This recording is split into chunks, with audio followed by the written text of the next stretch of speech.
And I think it's interesting as someone who's lived in the state for the last 2 years to try to figure out what can be in terms of this institution and higher education as a whole. Someone who's lived in the state for the last. I think something that most people don't do was that in August I told my campus that this was going to be my last year. Higher education as a whole. Without sometimes we have to sometimes we have to walk out on stage and just say it's time to do something different. And I know sometimes people get comfortable in the same position and they take you out. And the other part is just not only another speakers here, trying to talk about this system as continuous. And basically we advocate for a period of time and the place is different from where you started. You're in a different position now than 10 years ago. And so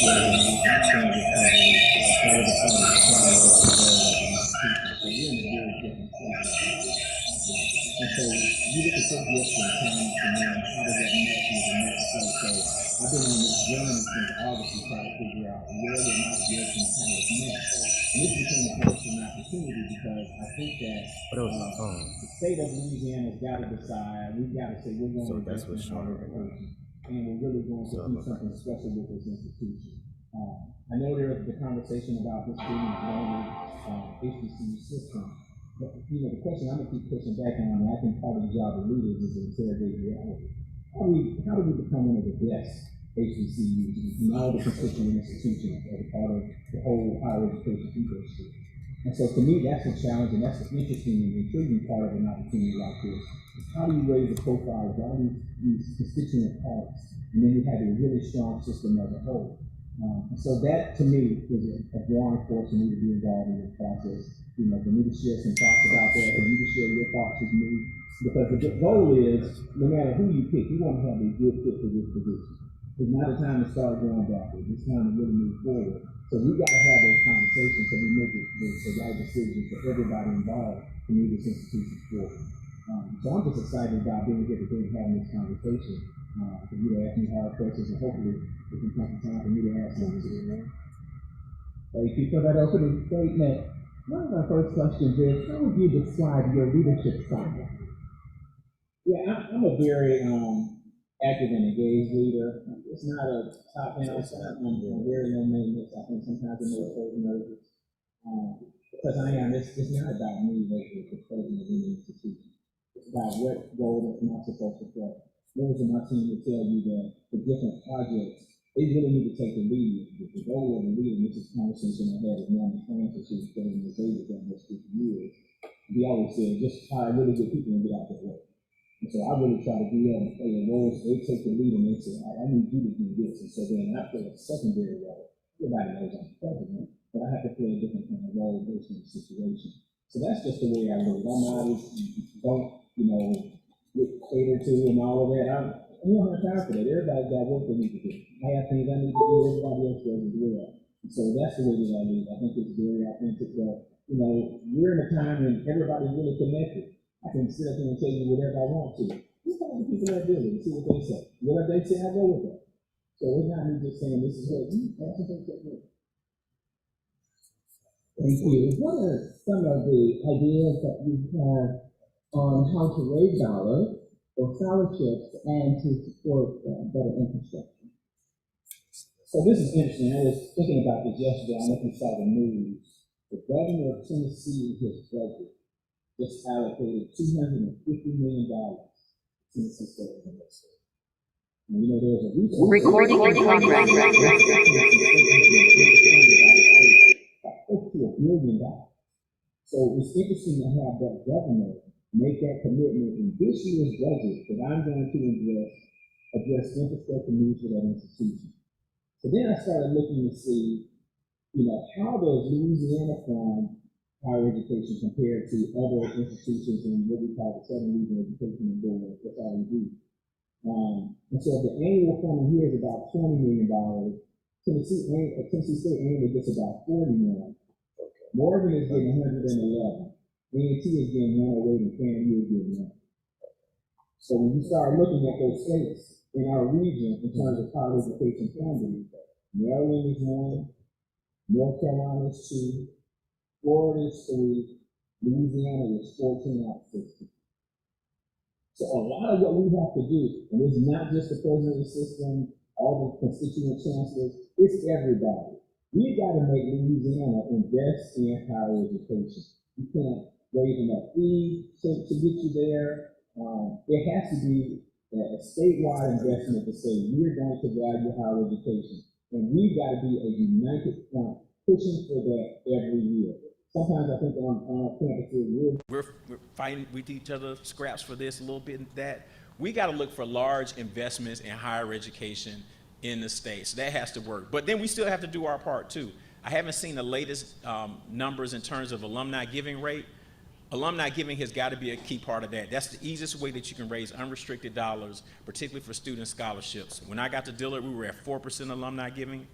We've gotten up to 23% prior to the pandemic. It dropped down to about 16, and then it's starting to go back up again.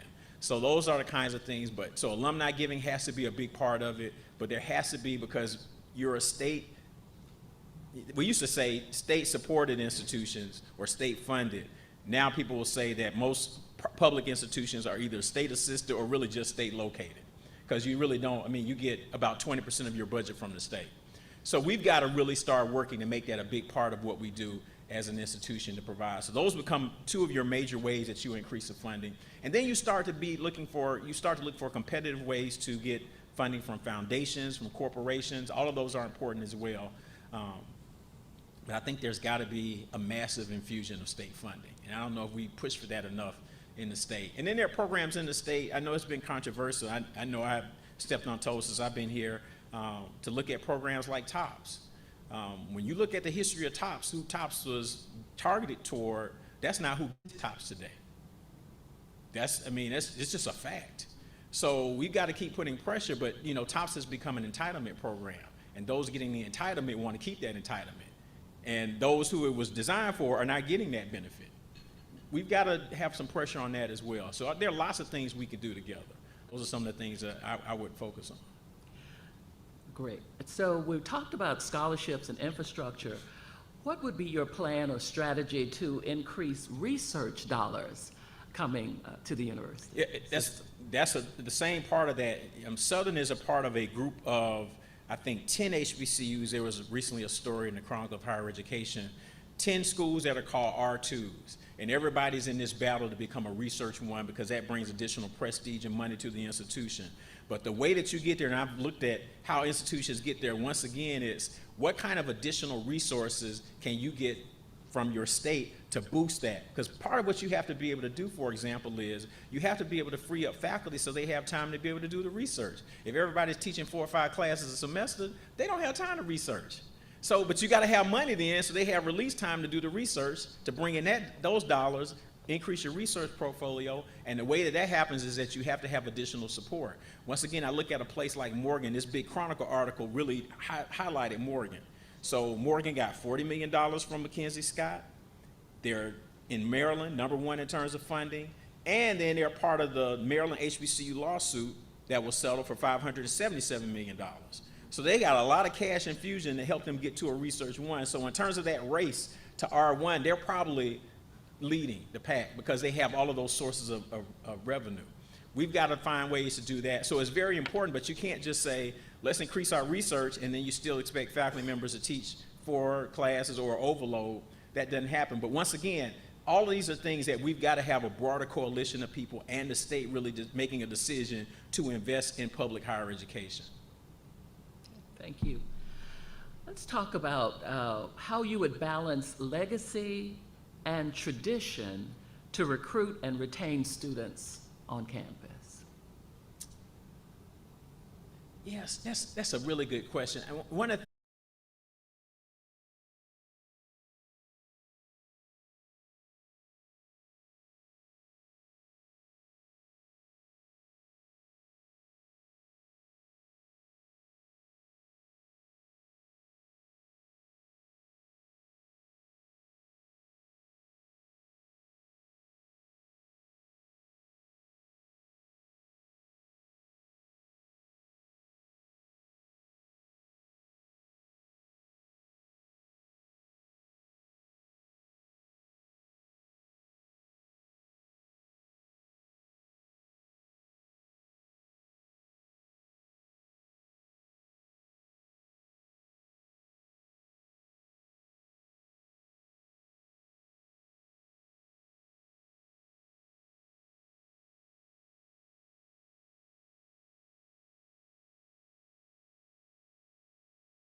whoever in the country has this, Southern or one of the Southern institutions is the best at that.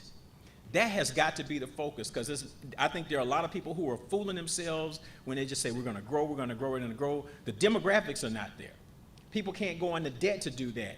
Everybody's trying to play in the older student market, but that's going to be hard if you look at the places like Southern New Hampshire, the way that they've invested, and you can't really play the game with them unless you play like them.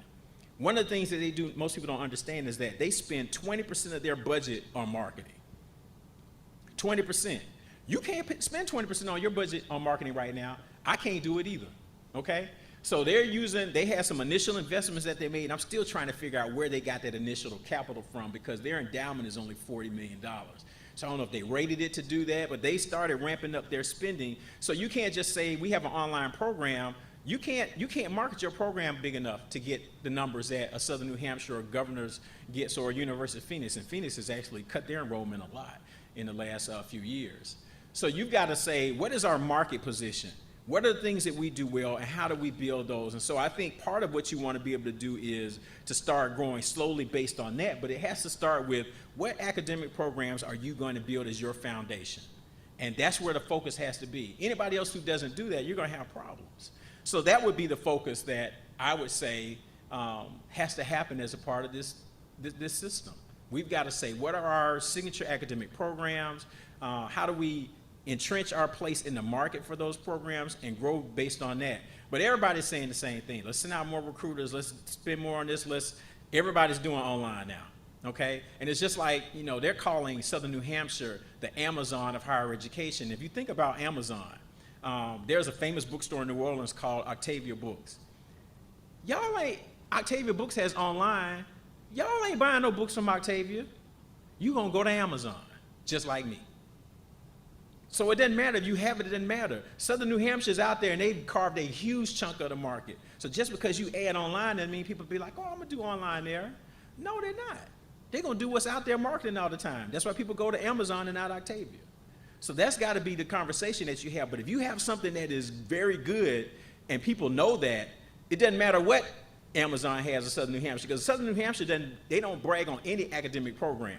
They're just like, it's accessible, it's, they hire 1,000, it's almost like telemarketing too. If you're a student and you say you're interested, within 5 minutes, some admissions person is following up with you, because they hire like 1,600 people just to do that. So it's like telemarketing type stuff is how they operate. That's hard to compete with when you're just sort of halfway doing it on the side. You know what I'm saying? That's part of the challenge. So I think the growth is not necessarily in terms of your enrollment initially. I think the growth is, have you decided what programs are going to be stellar signature programs, and build those up so that they become anchor institutions for the broader institution for all your campuses.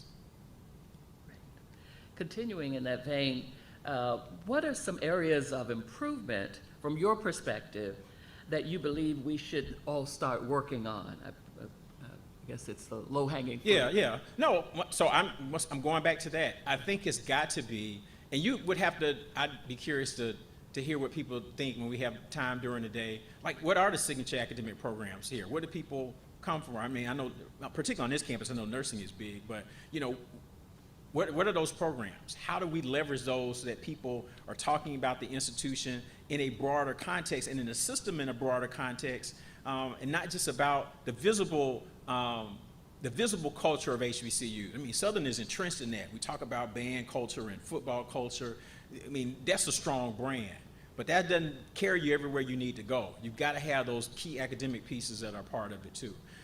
To me, that's the lowest hanging fruit, to do that, and just to get out there to start promoting more, what the students are doing, what faculty are doing, the kind of expertise. That's always low-hanging fruit, to put those people out there to make sure people get to see what the faculty are doing and the students, and that helps raise your brand and your profile. To me, that's low-hanging fruit too. One of the things I'll add really quickly, Robin is here, so she understands the whole marketing and communications as part of your strategic plan. You guys indicate that you use Meltwater, so I do too. And I've been looking at my time there, how we've been able to raise our profile based on your advertising value equivalent. So basically they look at the mentions you get in media and how much that's worth. When I got to Dillard, right before I started Diller in 2011, our AVE was $15 million. Last year was $85 million. Okay, so we've grown it a lot. Big here in the city, LSU is $600 million, so you expect that. But pound for pound, I get more ad value than LSU, okay? So then I had them look for the state, and I looked in the state, and I looked at Southern Baton Rouge. 2011, the ad value was $84,000. Last year, it was 1.7. That's low-hanging fruit. It shouldn't be 1.7. Southern is so much bigger than Dillard, but I got $85 million of ad value versus 1.7. Low-hanging fruit. Those are the kinds of things we got to get out there. People got to talk about it, because you start to get out there and you get the visibility. You don't know who gets to see what's happening at your institution, who takes interest in you, and then you get those people to become sort of your disciples to tell your story. And you've got to get more of those disciples that are built out there that are saying, what's happening at Southern in the system? What's happening in Shreveport? What's happening in New Orleans? The law school, I mean, they've done some creative things in terms of not just using the Louisiana law. I can't think if it's common law or civil. I don't remember the differences. My wife's an attorney, she would know better than me. But they've changed their curriculum because some people didn't want to come to Louisiana because it's based on this Napoleonic Code. So they changed their program to be able to allow people from other states to come to go home and practice. And their enrollment has been growing consistently. Those are the kinds of things that you have to do. I thought that was a brilliant move to be able to do that. So those are some thoughts about that. But I think there's a lot of low-hanging fruit, just to get the name out broader than, football and band. It's like we got to deal with some of the other things as well. Just again, to follow up on that, what do you see as some of the strengths of being a part of a system that also would be a part of unifying all of the pieces of the system? Yeah, no, I think, once again, the strength of the system should be, you have a flagship for the system. It should be able to generate opportunities for everybody else in the system, and that's how those systems work. When I think about a big system like the University System of Georgia, when you're connected to Georgia and Georgia State and Georgia Tech, it provides opportunities for Albany States where I worked, or Fort Valley State or Savannah State. So that should be shared resources and knowledge within that group. Louisiana is different too, and this is a good thing, because you have a number of systems here, and I think the leaders of those systems actually work well together as well. So there's individual systems, but in many ways I think Louisiana operates like a larger system altogether. So there will be lots of opportunities to do things with the UL system, with Dr. Jim Henderson, with the Community Technical College system. Monty was president at Delgado when I first got to Dillard. So all those relationships already exist. And then Dr. Tate, the new president at LSU, I think there are opportunities within the state as well. Working with the Board of Regents, I think, is very important. So there are some opportunities within the Southern system, but I don't think you limit it to that as well. I think that you use the whole expertise of everybody in the state. And that's, the private colleges, we do a lot with the state, with the Board of Regents, Kim Hunter-Reid, all of those people. That's a strength for Louisiana, I believe. And so, yes, we have that as a part of the Southern system, but we don't limit it to that. We want to connect with everybody for those resources. Let's shift to a more specific topic. This question says, academic libraries continue to transform while providing resources and services that support curricula, research, and scholarship. What investments in the library at your current institution were made to enhance 21st century library services? Yeah, we've done a lot to work with your electronic databases for a while. I mean, the system here in Louisiana, people are using Lonnie. We were part of that for a while. It didn't really work for us, so we ended up doing things on our own, but we tried to be a part of that broader system for the state. But it really is a technology, and then in terms of how we use the library. So a lot of libraries are changing because it isn't a place where people just go and sit in the library and look at books. So you have to find new ways to use your library to make sure students and faculty and staff know that the librarians can help them get the resources that they need if they're not physically there. So through old school interlibrary loans, but as the question indicated, a lot of things are being done through technology. So we just continue to add the different kind of databases that we need, and then you repurpose your library for other opportunities. We just added a Starbucks for our library. We just opened that this year, this academic year, as a part of that. So to find places for people to be there, to work in groups together. Our archives are still there, which is very important. So that's part of what we do. But it's using technology. And of course, during the pandemic, people weren't going to the library. So you had to be able to do everything virtually anyway. So I think library culture is permanently changed. And I think the pandemic has sort of sped that up. Another specific question, what role do the humanities play at the university and in students' education? Yeah, that's a good question. I guess for most people, in terms of funding and conversations, sort of the hot topic areas are STEM areas. Everybody's talking about STEM. I'm saying this with a physicist in front of me. But everybody's talking about STEM, okay? And that's good.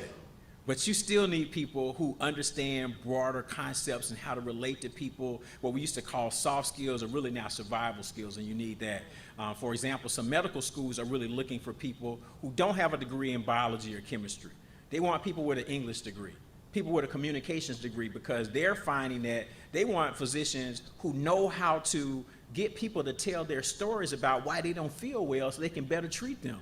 If you're just hardcore scientists and you can't talk to people, that provides a barrier for you to help that person feel. So just hearing doctors talk about that differently to say, you just need to do the prereqs. But if you got all the prereqs and you're a journalism major, that's good for them.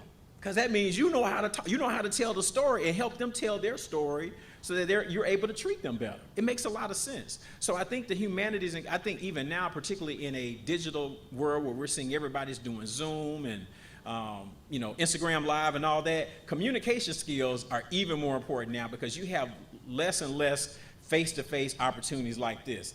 And it's a challenge. I was in DC on Friday, this Sunday, so y'all watch on TV or YouTube. Alpha Street Baptist Church, they do a HBCU Sunday. They've done it for 20 years in a row. So I was a speaker this year for HBCU Sunday. So I'm in this huge sanctuary, and there are 3 cameras here, and there's a sound booth, and I'm giving a message in front of nobody.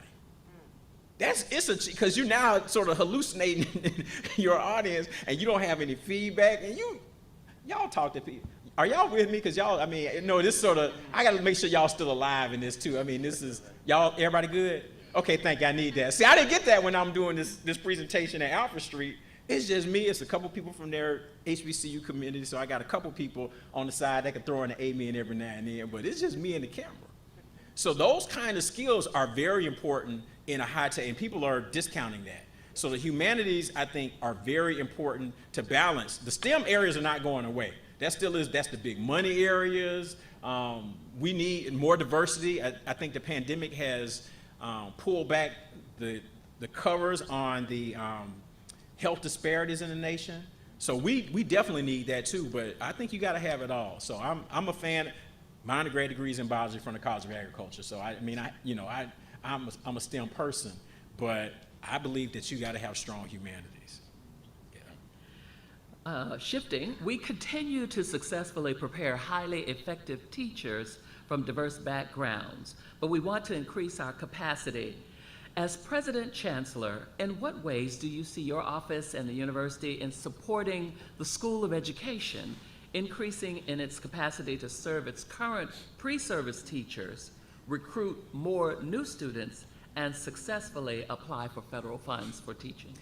So I think that if there aren't already, there will be other opportunities for federal funds really targeted toward HBCUs to diversify the teaching profession.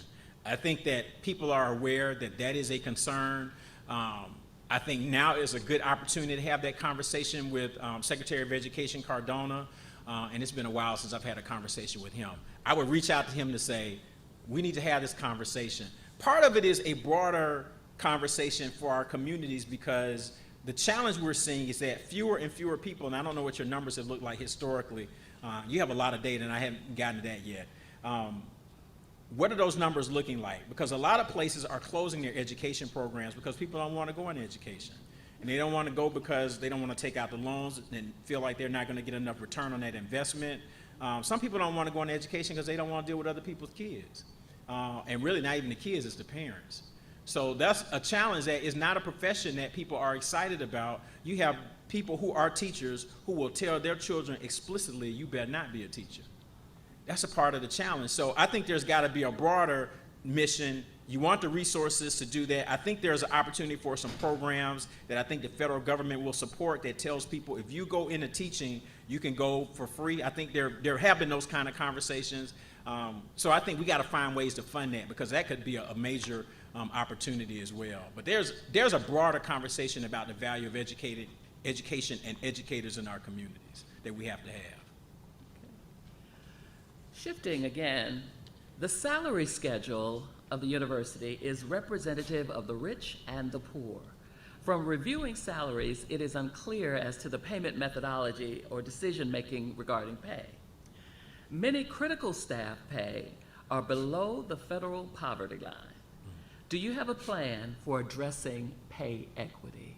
Yeah, that's a conversation a lot of places even start on our campus. We're trying to make sure we get a minimum $15 an hour because we aren't there either. The challenge, I think, for a lot of campuses for private higher education is you have a student body, your student body is like ours, it's 70% Pell eligible. You don't want them to graduate with a lot of debt. So you've got students and families that really can't afford to make more. There aren't major grant programs out there that fund salaries. So you want to pay faculty and staff more. The people who are responsible for that are the people who are already paying more than they can afford. That's a conundrum that faces most of higher education. The challenge, once again, for you is that there isn't appropriate state support. I would encourage you to read a new book by Adam Harris called The State Must Provide, because he makes that case that the states are not providing that kind of support. Once again, I'm using comparison institutions. When you look at high-performing public HBCUs, and I look at Morgan, and I look at what Maryland is doing, over the next 2 years, Morgan State University will increase faculty and staff salaries by 8%. Because the governor's putting that money in the budget for all of higher education. We haven't been doing that here. And so once again, that's when you gotta get, particularly the army of alums, leaning on the governor and the members of the legislature here in the state to say, we've gotta do more for higher, because that's how you get to deal with some of those equity issues. Based on the rules here, you can't just increase tuition, so what you end up doing is you increase your fees, but that's not gonna cover everything. So to really get at some of those inequities, you got to increase that base. You still have to look to say, let's have a plan to really target those that are below poverty. You want to get them up first before you deal with others, but that's a major issue in terms of looking at that. There just has to be a plan to say, let's look at those areas and people that are at the bottom, and how do we start to raise them? Then once you get that level set, then how do you move others? But you aren't unique in that, because we're having the same conversation as we prepare our budget going for next year. That's the conversation. It's like, before I leave, we got to get these folks. We got to raise the floor. We got to raise the floor. So you're not alone in that work, but it's good that people are raising that question, and I think that's one that you continue to raise. Okay. Moving into another area, how important is Greek life and student life on campus to you? How would you invest in the atmosphere for retention? So I consider myself to be a student affairs person. President is a title of what I do. I'm a student affairs person. My first job was coordinator of Greek life at Emory University. My area of expertise is fraternities, sororities. Actually, there was a ban situation here in 2007 where they required an expert witness, and I was your expert witness. Okay. So I think that it's very important as a part of the overall campus life to be engaged, but you want to have high-performing groups. I think because they end up bringing additional prestige to your institution within their structures. So you want to have positive activities, groups that are making a positive impact on campus. I'm just very engaged with students and student life. That's just part of what I do. I mean, it's sort of hard to explain. I always try to tell our students, like, I don't think y'all fully understand the level of accessibility that you have with me, because it's different. So that's just what I do. I think that's the purpose of why we're here, to really push, you know, a new generation of people to do some great things. And so you have to be accessible. So that's something I get to have lunch with students. Hopefully I'll get to get a little better sense of what they're looking for. But I think all those things are very important. But that's, like I said, my research interest is fraternities and sororities. So I think I know that real well. As we near the end of what hopefully is the back end of COVID, our students need support and compassion to transition to college. Mm-hmm. After years of trauma, death, and sickness worldwide, as the potential President Chancellor of the Southern University system, how do you plan to facilitate healing throughout the Southern University system? Ooh. Man, as a nation, we need, and then let me just layer let's layer this thing. So we're still coming out of this pandemic situation, but now we're going into a very potentially, I don't even know the word I want to use in terms of this political season. Okay? I mean, the stuff that we're seeing, we're talking about the trauma now. Think about you've been through a pandemic, and just even think about here. We've had Hurricane Ida come through, and then you start to get bomb threats on top of that. The country is in a rough place right now. And so it's got to be something that all of us are paying attention to. I think the president leads by that example, but I think we all have to do. I think students have to be there for each other in a new kind of way. I think faculty and staff, I've said this for years, our jobs are very different now anyway. I think it's a lot of high touch. Like I said, we try to make everything, just do something online. I mean, all that's good. Somebody can tweet something to me and they want to have a conversation. I need to do that face to face.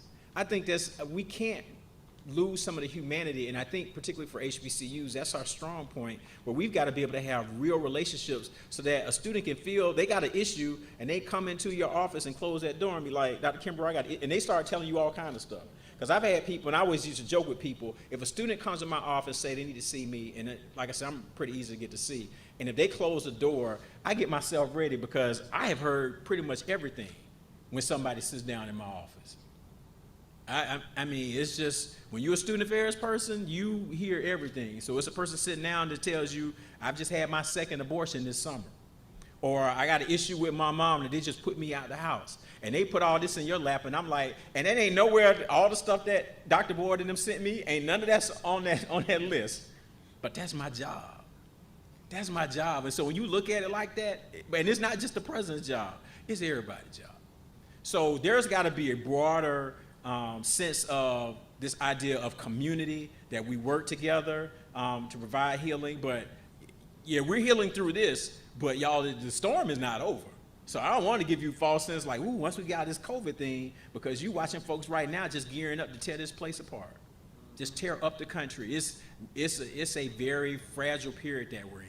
So we got to be aware of that, and there needs to be a greater sense that we are together and we aren't fighting each other. That's the worst thing you could do during the next few years. To have infighting, that's not going to work. I can just tell you just clearly, I don't want to be a part of that kind of culture where it's like we still battling over a little bit here and a little bit there, because the battle is much bigger than that. And right now, people got to be together. The little stuff that you got going on, you need to handle that quietly and deal with that, because the bigger issues are out there, and this is not good. So I think we got to just talk openly about those issues, and we have to be there for each other, and it's got to be meaningful. And so that starts, once again, it starts with, the president, I would say even the president and the family. My wife, before she started working for the NAACP Legal Defense Fund, she created our pre-law program at Dillard. And I would laugh because you got students calling the house at 11 o'clock, and I'm like, who's calling you at 11 o'clock? And this student's talking about stuff that had nothing to do with pre-law. But that's just that's what we do. So, I mean, we would role model that behavior. It's not just, I'm telling y'all this, it's just what we do. So you would see that. Let's talk about the Southern University Alumni Federation.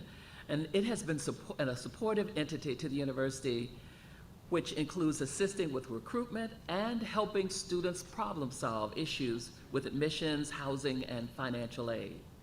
There are approximately 30 passionately active alumni chapters outside of the state of Louisiana, as far as California, Phoenix, Chicago, Washington, D.C., Maryland, Florida, and Texas, just to name a few.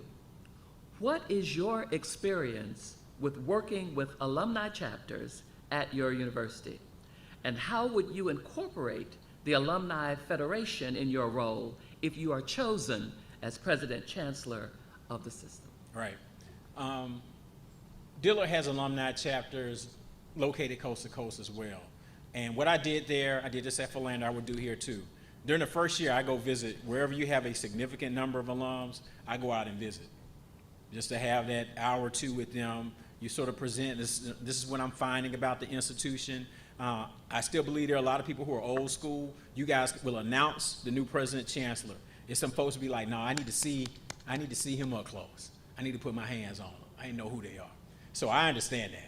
So you get out on the road and you go, someone from the advancement team, I normally do a short presentation. It's sort of about me. This is what I'm seeing. Here are the opportunities. Get people to start creating a relationship. That's how you move the needle in terms of your alumni giving rate too, because people have to feel confident in the leadership. So if they don't know you and you don't ever make the outreach, they're not going to be supportive at all. So you've got to start that process to start developing a relationship. And then you get alums involved in a range of things. And we've seen, I think, great support. Alumni chapters have been very engaged. One of the projects we started 5 years ago was to do Giving Tuesday, and we sort of did it on a whim. It's like, let's see how much we can raise in 24 hours. And we did like $60,000, and we were like, oh, that's cool. And so I said, oh man, y'all didn't do anything and got $60,000. Let's see, could we do like, 150 or 300,000? So then they met that. This past November, we raised $1.3 million in 24 hours. And we had alums really jumping in. We had a major donor do a matching grant for $500,000. That's how you do that. So you've got to get out and form those relationships. I think that's very important. But alums want to know that person. They want to get out, they want to see you and be visible. So that's what I would do. That hasn't failed me. I just don't think that would fail. I think you have to get out and meet people. Okay. From the student government, what does student-centered leadership mean to you, and how can you assist in applying that to our HBCU? Yeah, some of those, that question is hard for me just because I think people talk about student-centered leadership because it sounds good. That's not who they are, okay? Student-centered might be, well, I got, office hours here or do this or that. I mean, it's in everything that I do in terms of, like I said, a relationship with students to be accessible. And I think you model that. When I was at Albany State, the president, Dr. Portia Holmes Shields, was one of my mentors. She always say students first. He made people upset sometimes, but she didn't play. Dr. Shields like students first all the time. If somebody didn't do something right, the students would be like, Dr. Shields says students first. So it's sort of, that's all that's in my mind when I operate. It's about really being engaged with students at a variety of levels in as many opportunities, and it's forming real relationships with people so that you can have difficult conversations. You can push students to do things they might not think they could do, particularly professionally. Those are the kinds of things. But it's about forming, for me, Student Center is forming real relationships, knowing students, knowing something about them, knowing family members. Those kinds of things I think are very important. And I think that particularly at HBCU, that's something we pride ourselves on. Once again, it can't just be the president. It needs to be cabinet level members and faculty. It takes everybody to really do that, to form that kind of close-knit community. But once again, I think that's something that's better modeled than just sort of said as some kind of mantra. You got to sort of show that. So once again, I mean, I can stand up here, any candidate can tell y'all whatever y'all want to hear. You got to sort of see what we do. I think we got to show it. So how would you ensure non-academic support services are well-resourced? Yeah, once again, I think you look at all of the budget. I mean, like I said, I've done a cursory look at the budget, and I'd have to sort of see how it's being used, those opportunities. But yeah, you're a resource-constrained institution. And I think people just got to own that. That's being in the state of Louisiana. We're not funded at a level that I think we should be. So there's got to be a lot of pressure. But until you can get to that level, how can we better use our resources? How can we distribute our workload? We've got to just think. You got to think creatively. I mean, HBCUs have done this throughout their history. But I think there has to be a larger conversation about what are we going to do strategically to increase the resource level? Because I think we just have to have a greater resource pool to do what needs to be done. I fully believe that. That's got to be a major priority.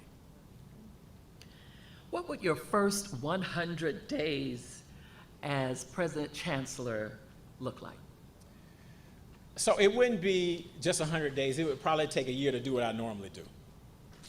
So and once again, part of it is I got to figure out the appropriate balance for being the president and the chancellor. And I think that's a fair conversation for me to have with people.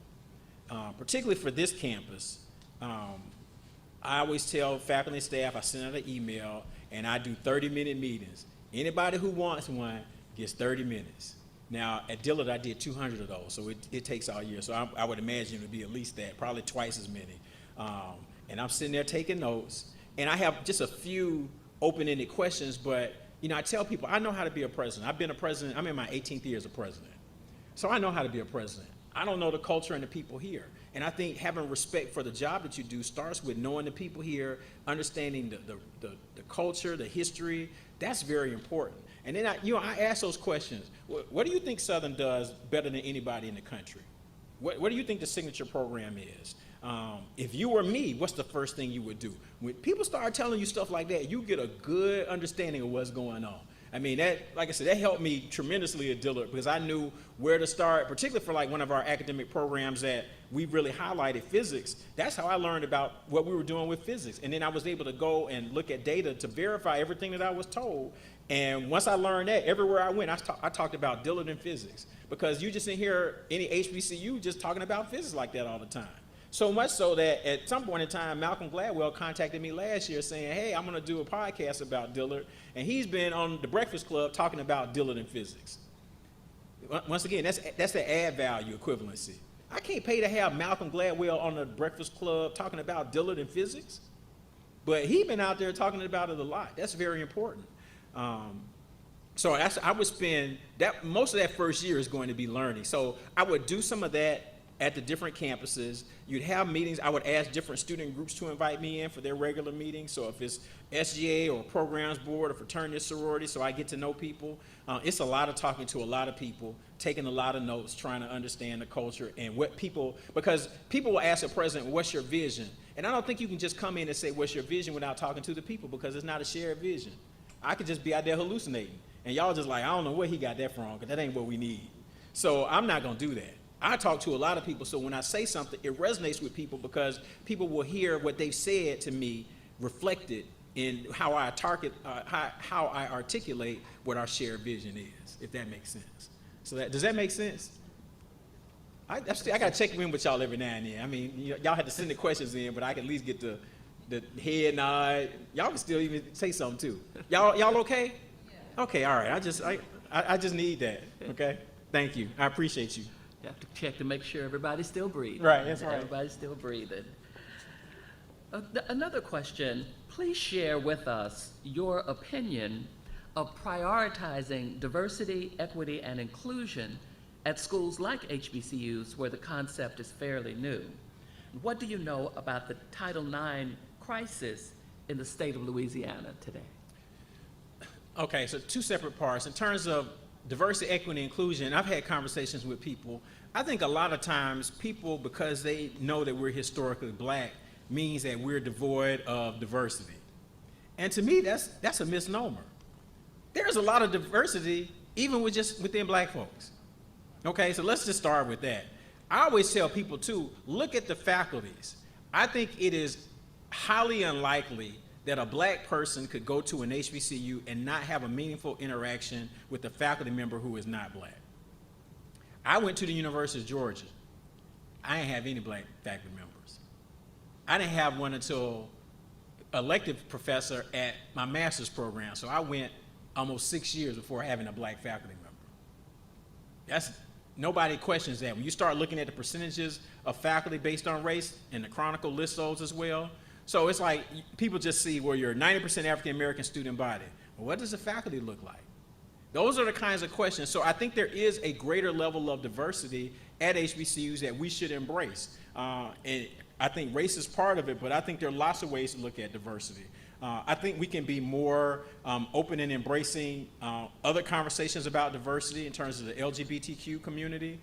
Dillard, we've been working with the Human Rights Campaign. They've done some work specifically for HBCUs in that space. We have a working group that actually I am the chair of. So it's not something that I'm just saying, all right, I need you to do this. No, I'm the one that pulls that meeting together to be engaged in that work. So those are, once again, those are ways that I think you tangibly show this is important, not just give it to somebody, but you actually do the work. In terms of the Title IX crisis in the state of Louisiana, like a lot of things, I would add the hazing crisis too. All those things really spur based on what happens at LSU. So we've had major situation at LSU with athletics and Title IX. That's going to drive a lot of the reporting that state institutions do. To be honest with you, it's impacted private institutions too. So that drives, in terms of state politics and laws that are passed. When Max Groover died, hazing case at LSU, within a year there were new laws that impacted everybody, public institutions as well. So you just have to understand, in this state, if something really bad happens at LSU, everybody's going to have to pay for it. That's just the way it is. So you just have to be aware of that. But I think that there needs to be, and I don't think we talk about it, we don't have enough open conversations about Title IX on our campuses. So it's an opportunity, not something to complain about. It's an opportunity for us to do better, to create safe communities for everyone. And to look at it broadly, because sometimes I think people just think Title IX as opposite gender interactions. You can have Title IX issues with same gender as well. So it's broader than that. So I think that's part of the conversation. So it's an opportunity, but you just understand if something really blows up and it's a big national story at LSU, it's going to impact you. That's just the way that this state operates. What is your philosophy of shared governance with the Faculty Senate? So there are a couple ways. I've been reading a lot about it. I had a faculty member at Georgia State who his research is in this area. There are a couple ways that you think about it. Part of the share, it's one article says people define it a lot of different ways. So this is how I look at it. Part of the share is that the faculty are the custodians of the academic program. You shouldn't have a lot of outside influence. I think you should, be pushed to say, are we looking at this, or, have we considered these programs? But the faculty should really lean into that to say, are our programs relevant? Are our faculty prepared for what they need to do? They should lean in. That really is the part of the entire enterprise that I think faculty own as a part of that share. But then part of shared governance are practices like this. This is a shared governance experience for you to participate in. People don't think about things like this. This is shared governance at work right now. For the next 3 days, it's shared governance. So it's not just for faculty, it's staff, it's students, it's alums, everybody having a chance, because this is one of the most important decisions that an institution makes. So there are different kinds of ways. The other part that I always tell people too, because some people feel like shared governance is you have a group that has a lot of say in everything, but they don't have any accountability. And I tell people there's no such thing as shared accountability. If something goes wrong, they coming for the president. They're not coming for the faculty. That's the way it is. So there's going to be some things that a president has to make a decision on, because in the end, they're the ones that are going to be held accountable. So that's the way I look. But I think faculty have to lean into the most critical share. So for me, the critical share is, how do we raise the academic profile of each of these institutions? I think that's job number one. I think that's critical, that has to be done immediately. We got to raise the academic profile.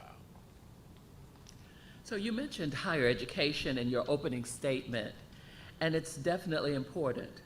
What is one of the most disheartening things you've seen in higher education at HBCUs? And how would you plan to aid in changing that here at Southern?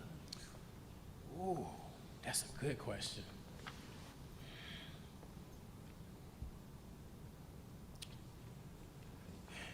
I think that,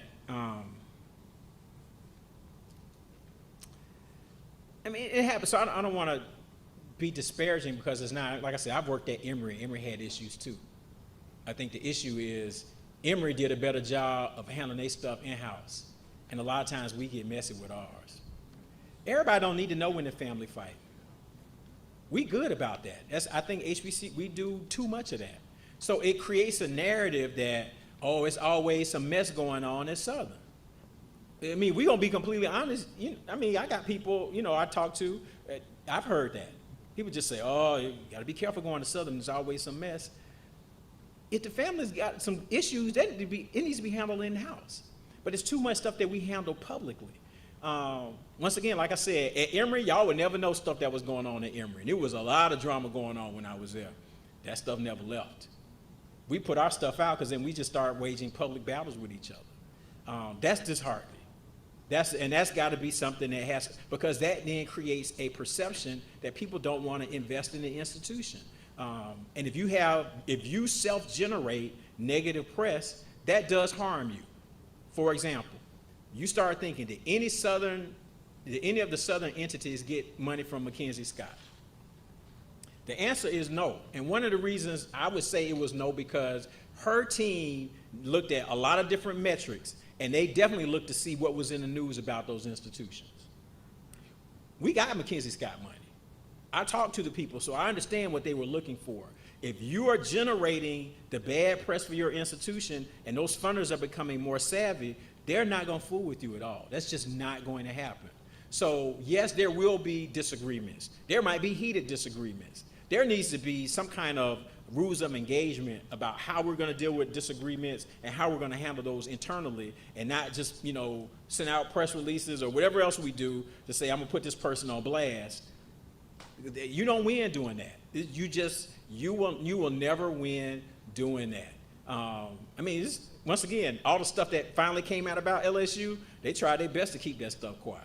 They at least made the effort. We don't even make an effort as HBCUs. We just put everything on out there. And then we're surprised when people don't want to invest in us. The funders are much more savvy. So we got to think about that. What's our ultimate goal? And yes, like I said, there are going to be problems. Sometimes you got to make leadership change. You got to do all kinds of stuff. I understand that. But I think the narrative that we create about our institutions does much more damage than we realize. And I think one of the, I'm trying to think which one of those reports that I read, they mentioned that part of your strategic planning, I think the group is Magna, I guess that was I think they're out of Northeast, but they mentioned that explicitly in terms of the negative press. So, your consultants have said, I'm not telling you anything new. I'm telling you what the consultants are saying. So how do you do that? Let me just add this real quick while I'm thinking about it. Part of then what you have to do is everybody can be proactive in helping to change the narrative about the institution. I would charge everybody to do that. So for example, when Southern Baton Rouge got a warning from SACS, 2016, 2017, the local media told a story as if the school was about to close. I don't know if anybody was upset about that. I was. I wrote a letter to the editor of the Advocate saying, there's some other schools in the area that are on probation. Probation is a higher level of sanction than warning. Y'all threw Southern under the bus and didn't say nothing about the people on probation. And then on top of that, I wrote an op-ed for diverse issues saying, hey, HBCUs, don't let people make your situation worse than it is for other people. That's part of it. So, one of the things, if I'm selected, that's what you get with me. I fight. I'm going to fight for us. Now, if we got to fight internally, we can fight internally. But externally, I'm not going to let nobody fight. No, that's not going to happen. I fought for y'all when I wasn't even here. So I just need some other people willing to fight too. But that was I'm like, look at these others. They're on probation. Why are you saying this school is about to close? It's just a warning. And it was gone the next year. So I just couldn't have that happen, because once again, they started doing it to them, they could do it to us. So I need to start putting that in check. That impacts all of us. And we got to start thinking like that as HBCUs, just be like, oh, well, Southern, that's them. No, that's us. And we don't think like that. So I've always had a us view of HBCUs, that if something bad happens, it impacts all of us. So I don't want something that's messed up, but if it's something that I can fight for them, I'm fighting for them too. So that's part of my history.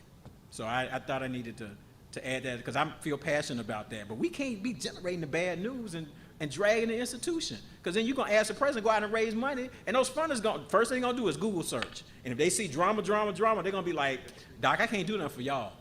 And they're not going to give us anything. I'm just telling you. So you got to decide if it's going to be a place that we thrive on drama, like this, the Real Housewives or whatever, you can count me out. I don't want no parts of that. So speaking of movement, Southern Baton Rouge is now classified as a research-intensive R2 institute. What are your thoughts on moving to an R1 Carnegie classification? Yeah, so we talked a little bit about this. A part of this, I was looking at some notes that I have about this. It's about getting the resources, the state support, so that you can have faculty who are doing the research. One of the things that has happened is that the federal funding, particularly for STEM, has dropped 37% between 2009 and 2019 for HBCUs. So there's been a decrease in federal funding that's even available for us to reach the R1. So we got to start working with the Secretary of Education. I've talked to people on the president's team because I'm a little disappointed that they haven't named a director for the White House Initiative on HBCUs yet. This is the longest that's ever gone. And it's part of the bad narrative that they end up dealing with Biden when people put the stuff out about, you know, he's hurting HBCUs. It's like, y'all, this is low-hanging fruit, and y'all haven't done this yet. But if you get somebody in that role, they need to be addressing the STEM funding for HBCUs. So you got a larger pool of money that Southern faculty members can start going for. The National Science Foundation lists federal funding for HBCUs in science and engineering for FY19. And on that list, Southern was 19th with $7 million, okay? A&T is number 1 with 22.7. So we gotta have some resources so faculty can do the research. We gotta make sure that the pool of money is larger so that we have an opportunity as one of those 10 HBCUs that are R2s to get to a R1. But as I told you, based on state support, Morgan is knocking on the door. Between Mackenzie Scott money, the $577 million settlement for the 4 Maryland HBCUs, and the state funding, they're knocking on the door. They'll probably, my bet is they'll be the first HBCU to be, I think Howard, before they changed the criteria, Howard had been an R1. But under the new criteria, Morgan is probably going to be the first because they're set up to do it. You got to have the resources, not just internally, but there's got to be a pool of external money, and there's got to be appropriate state support. Some of the schools that just became R1s, like the University of Memphis, the state put more money in the University of Memphis to do they created a pool of money for faculty to help subsidize their work so they could go get additional resources. So when you got money to say, I'm going to basically buy your release time as an institution, so then you can do the research to bring in the bigger dollars. That's how you do it, but you got to have money to even do that. So that's what Memphis did. They basically bought themselves a way to get to R1. So we'd have to have those kind of conversations. And once again, that's the fight that we all need to be engaged in. And I think the entire state of Louisiana, everybody believes in this. This state has got to start investing in higher education. Because we just putting Band-Aids on everything and think we're going to get to certain, it's not going to happen. It's unrealistic. Another specific question, if granted the position, what would be your plans for reforming the political science and mass communications department? Once it goes into my ideas of shared governance, you don't want the president, particularly, once again, I am not a political science or a mass comm person. I think the job of the president is to interrogate reality. I can look at the data and the numbers and for any program, so I can't, pick on those programs because I don't know anything specifically about them. But you ask those questions, what's special about our program? Are we achieving a desired level of excellence? What does that look like?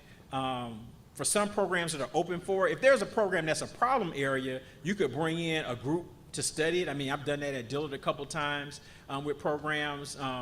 As you probably know, for our nursing program, we had to completely revamp the program because when I first got there, we had a lot of challenges, and I actually had an outside team come in and look at it, and we've gone through the whole process to rebuild the program so we could get back to 100% NCLEX passage rate. My job is to ask the hard questions. But once again, that faculty share, there should be faculty members asking each other to say, which of our programs are really performing well that we should elevate, which are struggling, and how should we do something with those programs? That's part of the conversation. So I would be engaged in that conversation. But I couldn't just come in and say, I'm going to reform an academic program. I think that that's inappropriate. I can have strong opinions and share those, and I can push real hard, which is what I would do. So how would you plan on bridging the gap between students, faculty, and staff, and increasing student engagement? Yeah, so I think part of it starts with helping faculty and staff understand today's students. I think you all do different faculty staff institutes. We've done them regularly at Dillard. One year we brought in Diane Dean, who co-wrote a book with Arthur Levine called When Hope and Fear Collide. And it was a study of today's college students, which was very enlightening. And I mean, that's something that the student affairs people, Dr. Walton in the back there, they will help lead that, because that is basically their discipline. The student affairs people understand, even though Dr. Walton is a political scientist, he's a political scientist by trade. But that's his area. The student affairs people, they should lead the rest of the faculty and staff to say, you understand today's students, so that when you interact with today's students, you got a sense, at least from the scholarship. There are a lot of people doing research on college students today. There's a book by Anthony Abraham Jack that's called The Privileged Poor. And basically he studies these students who come from these low-income areas who get to go to these high-performing schools, and they're really sort of out of sorts and understanding some of that. There are a lot of lessons even for students who attend HBCUs in that book. So what kind of research is out there for faculty and staff to understand that? You might know your area well, but do you understand students? We did one of these program reviews when I was at Philander Smith, and there was a faculty member who was looking at our sciences area. He said something profound I'll never forget. He said, I went to the class, he said, and the faculty member was teaching chemistry. He wasn't teaching students. I was like, that was powerful to me. You understand, you got to teach the students. That's the discipline, but he was just teaching chemistry. He wasn't teaching the students. So those are the kind of conversations I think we have to have that's a part of that. That starts it. And then we've got to find meaningful ways to have students engaged in all ways on the campus. In terms of, academic programs, the committees we have, when we do searches, and we have students involved in the searches. They're live, because those are learning experiences too.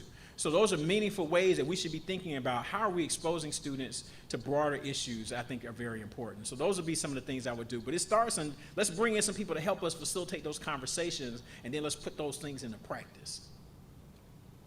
There are currently at least 3 alumni chapters who have created relationships with community colleges in their areas in order to develop an MOU between the college and the Southern Baton Rouge campus.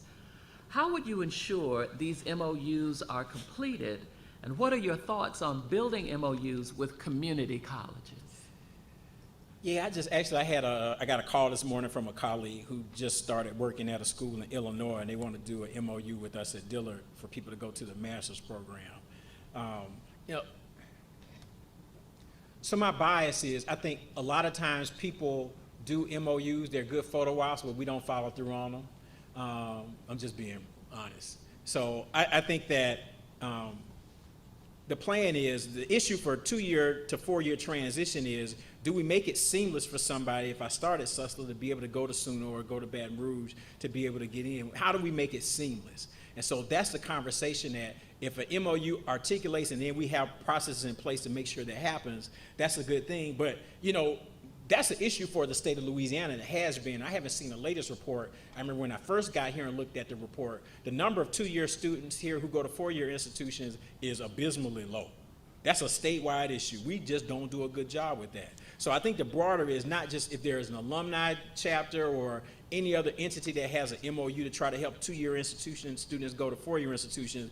We need to look at that pipeline and figure out what's going on with that. Need to work with the community college and technical system a little bit closer to have those conversations and figure out, why is this pipeline so leaky? Why are people not going from 2 years to 4-year institutions in a seamless manner? That has to be the conversation that's had. So it's not just the alumni chapter, it's everybody looking at that. And I haven't seen any conversations about that recently, but that's the way I would approach it. That the MOUs are fine, but we need to look at the root of the problem. There's a challenge there. Another question from the student government. In 2016, David Duke, a white nationalist and former Klans member, was allowed onto Dillard's campus to participate in a Senate debate which sparked outrage from students and outside protesters. Do you believe you made the right decision, the best decision in allowing Duke onto an HBCU campus when his entire brand is built to oppose everything our institutions stand for? Absolutely. And I'm gonna tell you why. In the early 1970s, when Duke was leading the Klan, he spoke at Dillard. He was invited to speak at Dillard, spoke in front of the student body. I talked to alums who were there. They were just like, we challenge everybody. So we ain't had no issue with him. You come on, bring what you got. We got something for you. That's just how they roll. So you could have Duke one week. They had Louis Farrakhan, who came during that time too. And the interesting part is that Louis Farrakhan then, I'm gonna circle back to this. Louis Farrakhan made a strong impression on a young man by the name of Harold Moore Van. I'm gonna come back to him, okay? So remember Harold Moore Van, I'll make it. So Dillard has had a long history of hosting gubernatorial, Senate, mayoral debates, and basically you rent out the space. So the contract is for you to rent out the space. So it wasn't our event. It was whatever station's event it was. They didn't tell us until the 11th hour that Duke actually made the cutoff, because you had to have a certain polling percentage and you have to raise a certain amount of money. There was a debate the week before at Louisiana Tech. He was not allowed to participate because he didn't have a high enough poll percentage. There was only one poll where he had a high enough poll percentage to participate, and that was the one before the Dillard debate. So it was sort of like, this whole thing is a setup, okay? You just gotta realize it's a setup, people looking for the show, and for people to get all involved about what was happening with that debate. We looked at it from a legal perspective. Our attorney on campus said, you cannot counsel this debate because you don't have a clause in your contract to counsel it because you don't like who's participating. It's just, you're setting yourself up for a lawsuit from the station that you're gonna lose, because you can't say, well, I'm worried about the threat that he will pose to our students, when Duke doesn't have a credible threat of anything and I don't know how long. So you can't just say he's gonna bring the Klan on campus, because there's no evidence of that. So she was like, absolutely not. When it first happened, then we reached out to our board and I emailed them. I was like, y'all not gonna believe who made this debate. And so as a president, I wasn't gonna make the decision on my own, because you need the board to support on that. They were like, do not cancel. And throughout the whole thing, I kept asking them, like, are y'all sure? I mean, I'm willing to do that, but they were just like, nope, do not cancel. I think it was the right thing to do, because what you have seen since then is that there has been much more conversation about free speech on college campuses. And campuses and campus leaders are getting in trouble for stifling free speech. In fact, now in the state of Louisiana, there is a law that's been passed in the last couple of years that if you pull something like that right now, the state is going to get you for doing that. So if David Duke got invited to come somewhere and you deny him because you didn't like what he stood for, you're going to see some legislative blowback if you did that right now. All that's happened. So we were ahead of the time to do that. And so it was noisy. The auditorium was empty. And I have a former student who's a journalist who went to Philander Smith, and he tweeted out that night, he says, if Dillard can't survive David Duke being on their campus for an hour after 150 years, it needs to close. If you can't, and he was one of 6 people. So it wasn't like he talked the whole time, he had 10 minutes. So it was definitely the right thing to do. For me, like I said, the person who gets beat up on that was me. I got dragged all up and down social media, oh, David Duke, blah, blah, blah, blah, blah. But the blessing for me is that now that people are wrestling with issues of free speech, who is the person talking about free speech at HBCUs? It's me. Every task force, every major, I'm doing something on free speech on campuses in a couple weeks for Paradox Academy. So it was definitely the right thing to do. It was messy at the time, it was ugly, it's gonna be one of those things, but from a legal perspective, that was the right thing to do. But I think philosophically, you can't just say, I support this kind of speech and not the other, which takes me back to Harold Moore Van.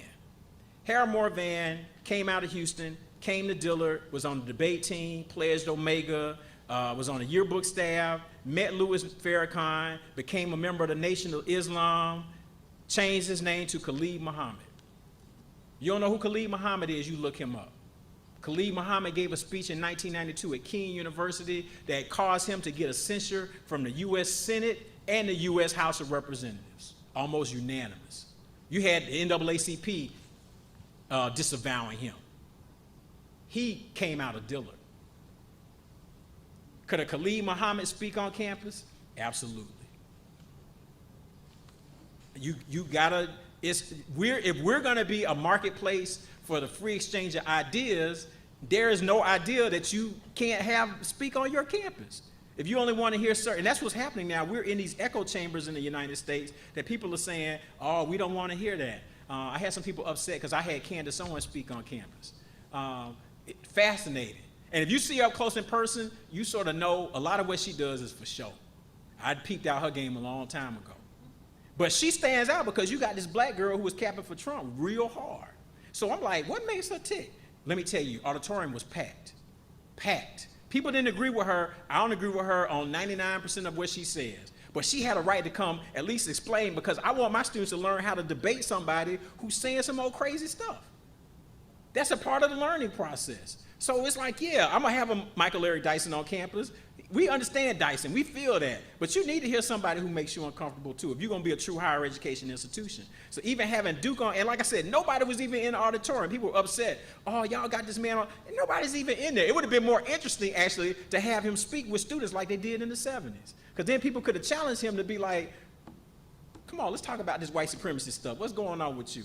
Understand, too, he was trying to get back in the game because he saw these new white supremacists popping up. Milo Yiannopoulos, Richard Spencer, they making all kind of money. So he's like, man, I got to get in the game. Let me get some of this money. So he thought that was going to be his next 15 minutes of fame. It never happened for him.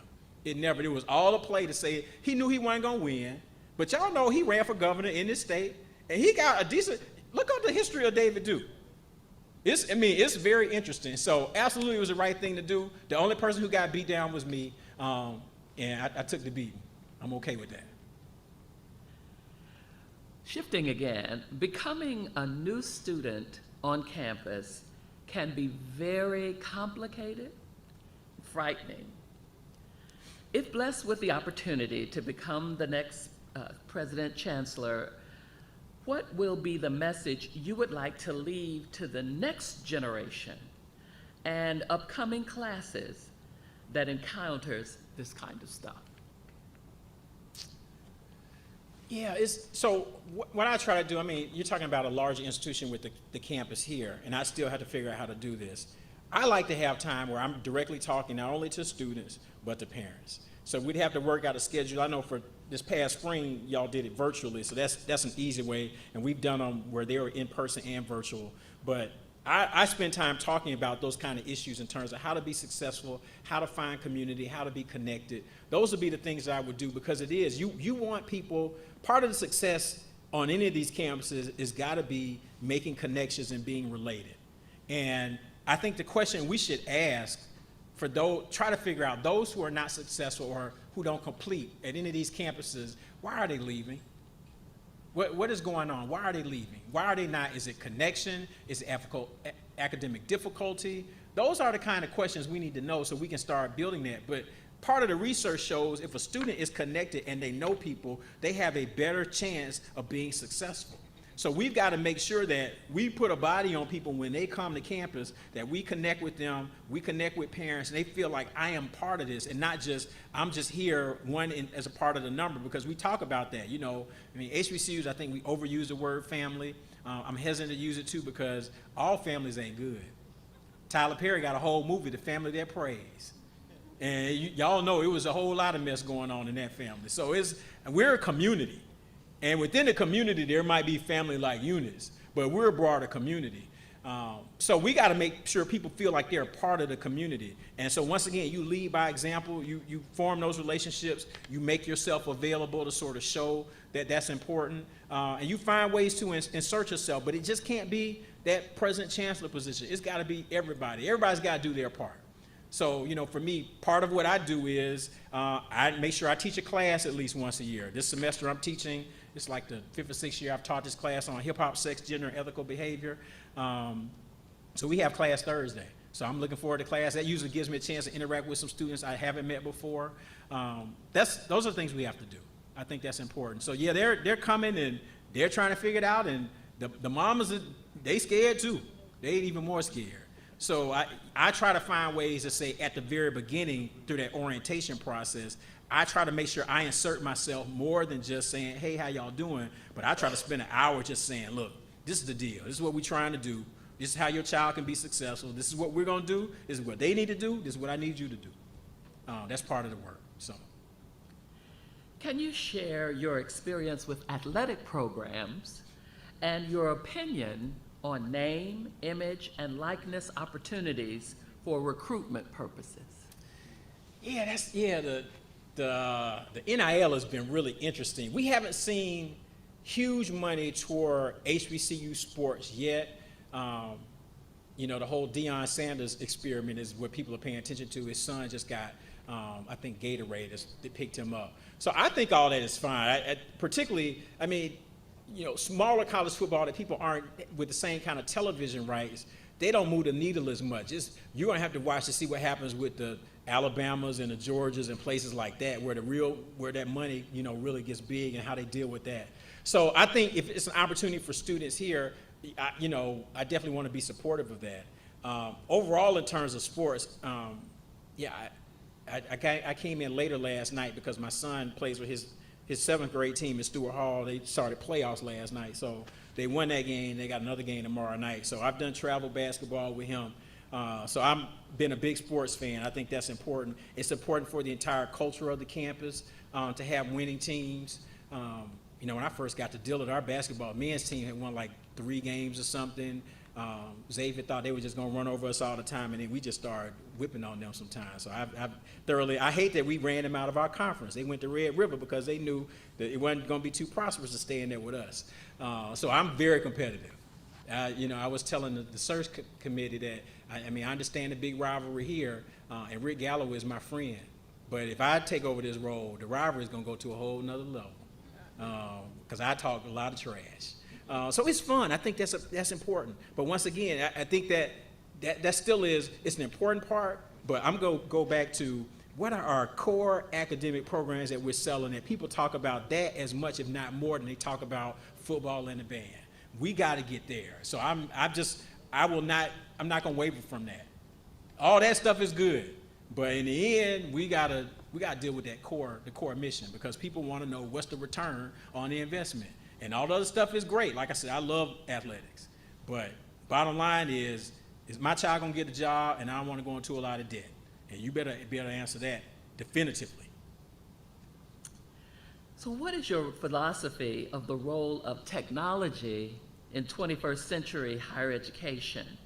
What are the critical technology infrastructure priorities for academics, enrollment management, and student services? Yeah, so I think that there have been, so there are 2 ways people are looking at the technology, particularly since the pandemic. Everybody had to step up their technology game in spring of 2020. If you didn't have a platform, you had to create one, and there were some high-profile private HBCUs that did not have a learning platform. We, of course, had one because we're in New Orleans, and so at any given moment in the fall, you got a hurricane and you got to go virtual. So that's just sort of what we have to do. So we had a good platform. We use Canvas as our learning platform, and I use it. I use it for my class. I use a mobile app. So there are sometimes I'm walking across campus making sure people have turned in assignments. I can check roll with it. So I use a lot of technology. I think technology, though, is a bridge. It's an opportunity. It makes some things easier, but in the end, I still feel like you've got to have some of that face-to-face connection as well. But you have to have the infrastructure to do the basic things that you can have, to be able to do synchronous and asynchronous classes when they're appropriate, to have your, to automate more of your admissions processes. That's one of the things we're talking about at Dillard. How do we invest more money to automate more of our admissions, because we feel like we could get a better turnaround because we're doing too many things still manually. The challenge with technology is it's very expensive. And the companies, they got a game going on, like they do with Zanzibar and Banner. They do an upgrade every 6 months. So now you got to do more training, spend more money. So they got a whole racket that they're running. And but you got to have it. You got to have those tools. So that's part of the challenge too. Technology is very expensive. But once again, there are opportunities to get grants for that. There are people who are targeting HBCUs. I can't remember if any of the Southern schools are a part of the Student Freedom Initiative yet. They're doing their 2nd round now. We're in the 2nd round where they're doing some technology infrastructure, and some of this is cybersecurity stuff, because we're talking about these bomb threat type things. The real thing that's been getting are these hackers, and they're not threatening. They go in and lock your stuff down and be like, all right, $1 million. So like, once again, it's not like somebody just calling saying, I'm threatening you. They going in locking people's stuff up and saying you can't get access to your data until you pay us. And that's the real thing that's happening. So you got to have the technology to keep all of that up so you don't have a hacker come and lock everything down and then you find yourself a victim of ransom. It plays a key role, and I think everybody's got to be more and more technologically proficient, particularly faculty to catch up with and staff to keep up with the students because they're doing everything on their phones. But it to me is a bridge. I mean, a student can tweet me something, about something, and I always tell them, you can tweet me something, my email works too, but if you got a real issue, you need to come see me because I still need to look in your eyes face to face. I'm old school like that. But the technology is a great bridge to do all those kinds of things as well. So it's expensive, but I think you can get support even from the state and then from a lot of federal, we should be able to do more with the federal government in terms of technology. There are a lot of grant opportunities for technology, so there's money for that. People have been supportive of higher ed and technology, particularly HBCUs. Can you share your thoughts on the relevance of mental health services to our student population? What is your vision about building that into student services? Yeah, there are more and more studies, and this relates to an earlier question about that, particularly during the pandemic. A lot of challenges with mental health issues. You saw the story of the young lady in New York who was a former queen who jumped out the 9th floor. She was 30. There's just a lot of mental health issues going on, and so students bring a lot of that with them to campus. A lot of people are using the technological advances to do telecounseling. I think that's important to have those because there's still a lot of people who need those services, and in our communities there still is some stigma about saying, I meet with a counselor, I see a therapist. So we got to talk more about that openly. I think it's some of the I think popular culture has done a better job of people. You've seen a lot of high-profile athletes talk about mental health.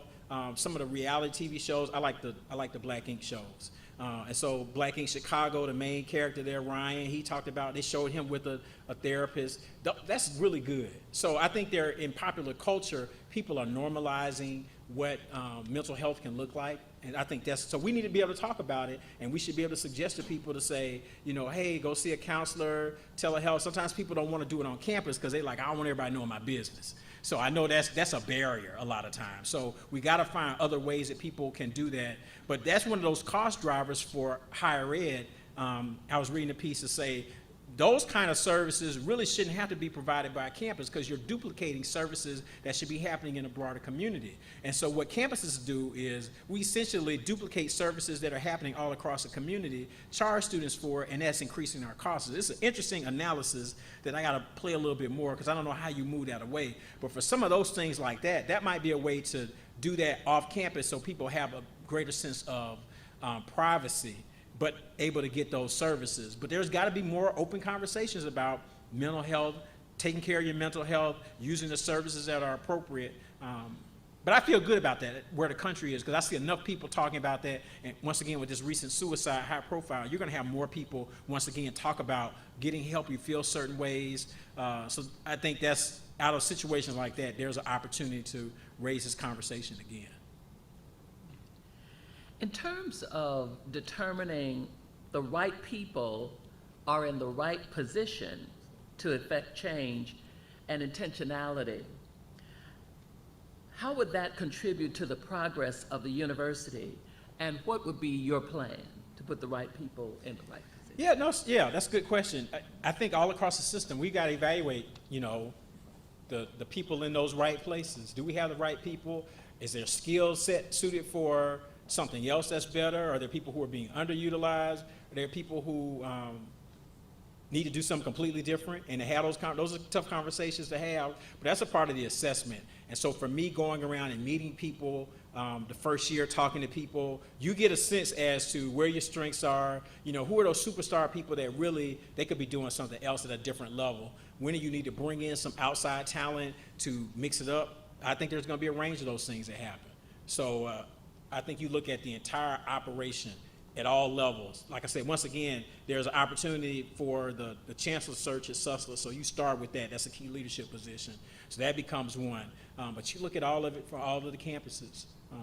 That's, once again, you hear me use this phrase a lot, but it's interrogating reality. If something's not working, we can't just keep acting like it's working and keep doing the same thing. It's like, this doesn't work. And somebody's got to say it. And sometimes people they can't handle it, but you got to say, this is not working, y'all. We got to do something different. Share with us what you think the role of an HBCU is in the community.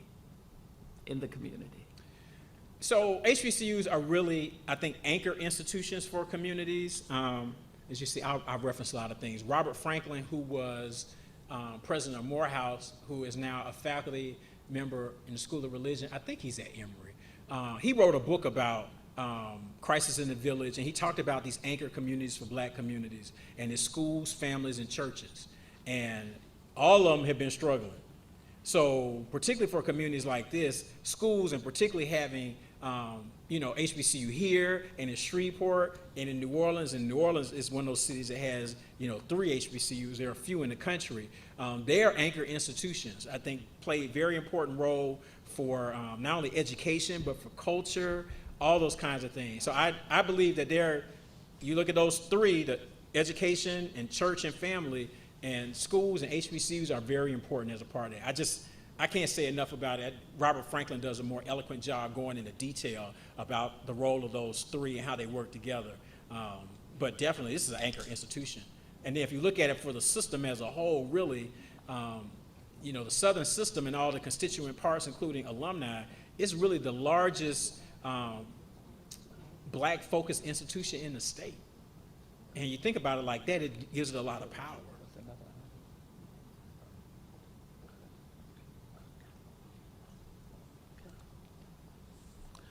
So Southern has been aggressive in branding itself academically.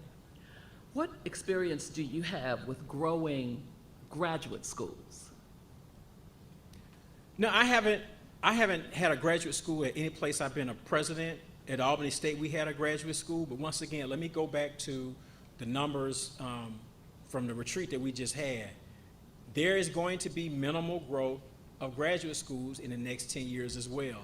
And there's becoming more and more pushback because people are saying, this is what everybody does. There are a lot of small schools that, I'm just gonna be honest, really small schools, they aren't doing baccalaureate degrees well. And they're like, let's add on graduate programs now because they're looking at it as a money grab. How do we grow our enrollment? So we're just gonna add a new MBA program, and people are throwing them up left and right. And there is some pushback now that you're starting to see more people write about that. So it's not just saying, let's grow our graduate program. What programs do we have meet a certain need, and how can we grow those as exceptional programs? There's some push in the academy because the criticism is everybody's adding graduate programs. People think they're going to be a faculty member. Faculty members aren't retiring, so you got all these people with these PhDs who can't get a faculty position. They working as adjuncts, so now they upset with everybody because they like, I went to school, got this PhD, and y'all want me to be an adjunct teaching 4 classes. Why can't I be a full-time person? Because there's not a space for you. So there is a glut of graduate programs. So are you creating graduate degrees in areas that they're required and they're needed, or is it just a money grab to say, let's start a program in X, Y, and Z because we can grow our enrollment that way? I think that's irresponsible. I honestly think that's irresponsible. So it's like growing any program. You want to say, what can we do exceptionally well, and particularly for graduate programs, where is there a need and how can we meet that need, but do it in a way better than others? Like I said, just adding a graduate program and you aren't doing the undergraduate program well in that area, how are you going to do the graduate program well? That just doesn't make sense to me. So that's, once again, I'd ask the tough questions. What's the plan to do that? Why does it make sense? What's the market like for that? Those would be the questions that I would ask. Doing a follow-up on that, if appointed to the position, what are ways you could help the nursing department here at Southern? Also, do you think that the news article that went public could affect the program? I think nursing is going to be fine because it's one of those areas, and I tell people who come to Dillard, there is a critical shortage of nurses, particularly the diversity of nurses. So it's one of those things I tell students and parents, if you come and focus, and I tell students, you got to look at this as a professional school program, not just an undergraduate program getting a degree. So you're not going to be like everybody else. You can't just do all the fun stuff. You got to be at a different level of focus because at the end of your program, you have this NCLEX. And it's a high stakes for you and the institution. Because if your pass rate, I think it's like 80% now, if the cohort doesn't pass at that level, the program is in trouble. So you got to be focused. But if you go through nursing, you graduate, pass the NCLEX, you have a job. It's as simple as that. That's just one of the easiest bets that people can make. It's a great return on the investment. I don't think that should be one definitely you lean into. You got to lean into it. I know they're starting at nursing at SUNO as well. Everybody knows there's just a tremendous need. There's a shortage of nurses, and particularly nurses of color. If chosen to become the next President Chancellor, how do you plan to integrate your visions and goals in relations to benefit female students? Yes, that's an interesting question. I mean, just like all of higher education, and I think the numbers for these campuses as well, I think roughly 2/3 of your students are women. So you want to make sure that women students are engaged in the entire enterprise. And I really haven't seen on a lot of these campuses, particularly at HBCUs, I haven't seen any lack of initiative for women to be engaged in leadership roles and key opportunities. If you look at the list of students who become White House Initiative HBCU scholars, it's always a lot of women. I think the concern most people have been more afraid of is what's happening to the men. That's the group that's getting lost. And I think you got to pay attention to that. I think just based on my personal experience and looking at some of the numbers different places, women are involved and engaged, but very quietly, and even during the pandemic, the group at community colleges that dropped off the most were black men. So people are raising those kind of issues because if we talk about the family as anchor institutions and we see more and more of these men disappearing, what does that mean? So like I said, at Dillard, our current SGA president is a woman, and a number of key leaders on campus. It's normally hard to get men involved. When I've done presidential lecture series and I have a team of students who work, and usually it's 30, 36 students, and if we got 5 guys, we happy. It's 5. So that's for me, the work to do is there is a dearth of men overall in higher education, and for black men, the number is dropping even more. That's the concern. So you definitely want women to continue to be involved, but I think we got to try to figure out, I think it helps everybody if you can have a little bit more balance in terms of gender diversity on your campus and make sure that men on campus are engaged in positive ways. What characteristics or qualities might hamper or enhance your effectiveness as President Chancellor? That's an interesting question. What would hamper? So one of the ideas I'm trying to wrestle with, so it's having conversations, and hopefully I'll be able to get feedback at a point to manage the balance between the president and chancellor roles. I mean, historically, people want to know and have a relationship with their chancellor, no matter who that person is. And I think that has to be the priority. You've got to make sure you provide enough autonomy for the other chancellors, which is what I would do. I don't know what that expectation is, how involved the president has been with the other chancellors. Probably for me, I would want to make sure they have a lot of autonomy. Because I think you've got to really pay attention to the home-based campus, because that's part of your role too. I got to get a better sense of that. I don't know what that has looked like over the last 6 or 7 years when this new model was started. So it's trying to get a sense of what that looks like, because I like to be engaged. And for me, going to a larger place and how I engage people, I'm just going to be all over the place. That helps me do my job well, but there's a personal toll it takes on you too. And so I got to make sure I try to keep a level of balance, personal balance, to be able to do that. You got to take care of yourself too. So I think that's the issue for me, that I don't want to just, burn the camel at both ends the whole time. I probably do a lot of that now. I can see it going to another level. So that's because I want to be engaged. I want to know people. So I want to be out, and I go to a lot of the sport events. At Dillard's, I pop up every time they play out-of-town games. I just pop up sometime at an out-of-town game. Those are the kinds of things I think are important to do. That's an interesting, I had to reflect on that more. So whoever asked that, thank you for that, because it's the balance, not only the positions, but balancing the other things and make sure that, I'm the best version of me that I can be. Because you have to role model that for people too. Making sure you still give enough time for your family and those kind of things. And we started to have those kind of conversations as a family, I get the opportunity to come here, does everybody stay in New Orleans for a year? My daughter's in the 10th grade. She does not want to leave her high school, so she's already lobbying to say, well, you can stay in New Orleans or stay in Louisiana so I can finish at Ben Franklin. So she's really trying to do that. My son's more flexible. He's finishing the 7th grade, so he has to start a new school next year anyway. So we talked about maybe I'm here for a year, then he comes up. We're just trying to work all that out, the balance part of it. So it's something we reflect on as a family. But I think I need to model that for everybody too. Beyond faculty, are there any functional roles that we are missing at Southern, or any areas you feel we are under-investing or over-investing? Yeah, I haven't had a deep dive, a deep enough dive in the budget to sort of see that. And some of the things that I've seen, I'm looking back here, that Margaret incorporated their Imagine 2000 thoughts and directions. This is from December 2017. I made some notes from some of the things they talked about. I talked about the image issues that they said. Low salaries across the board was part of it. $117 million deferred maintenance challenge, the insufficient state funding, I've talked about that a lot. So we just have to look at everything to see. The state funding is driving a lot of it because it's making you just really try to figure out, people always say HBCUs do more with less.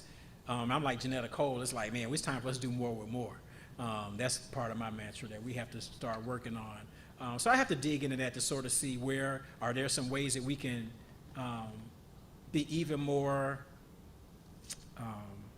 what's the word I'm looking for, efficient with how we do things.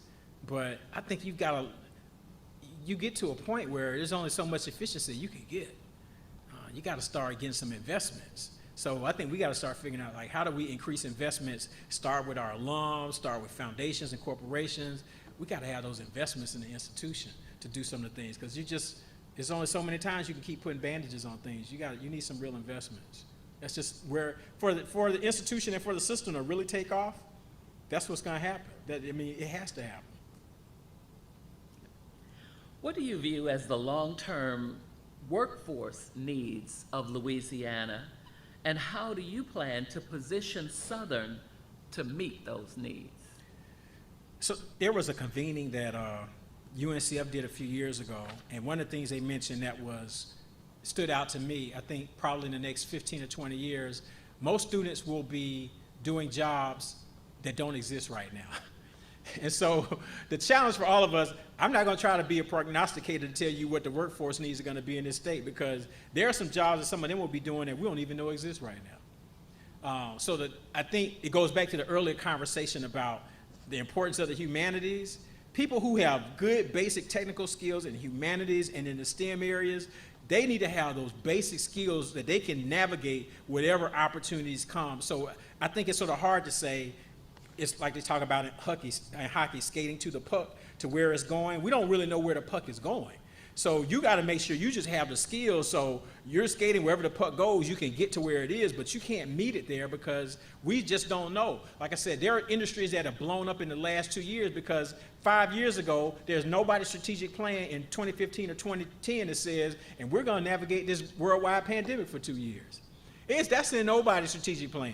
Actually, the only person who hinted this might happen was Barack Obama, because he did say in the speech, in the next 5 years or so, there might be this airborne virus, and sure enough, there it was 5 years later. So he's the only one I know to get credit for it. But nobody put that in the strategic plan to say, this is what we need to have to get ready for this kind of pandemic, this situation. So if you have basic skills that you can do, you can think well, you communicate well, you can learn those other pieces. So we've got to make sure no matter what they do, they understand those basics in those fields, and then they're able to use those skills in whatever new fields and opportunities that are created. Because it's evolving. All this stuff is just starting to develop. If given the opportunity to serve as President Chancellor, how will you ensure and further enforce the safety and protection of your students, especially on-campus residents? Right. I think there has to be a lot of conversations about safety and security in all of higher education, but it starts once again with the community.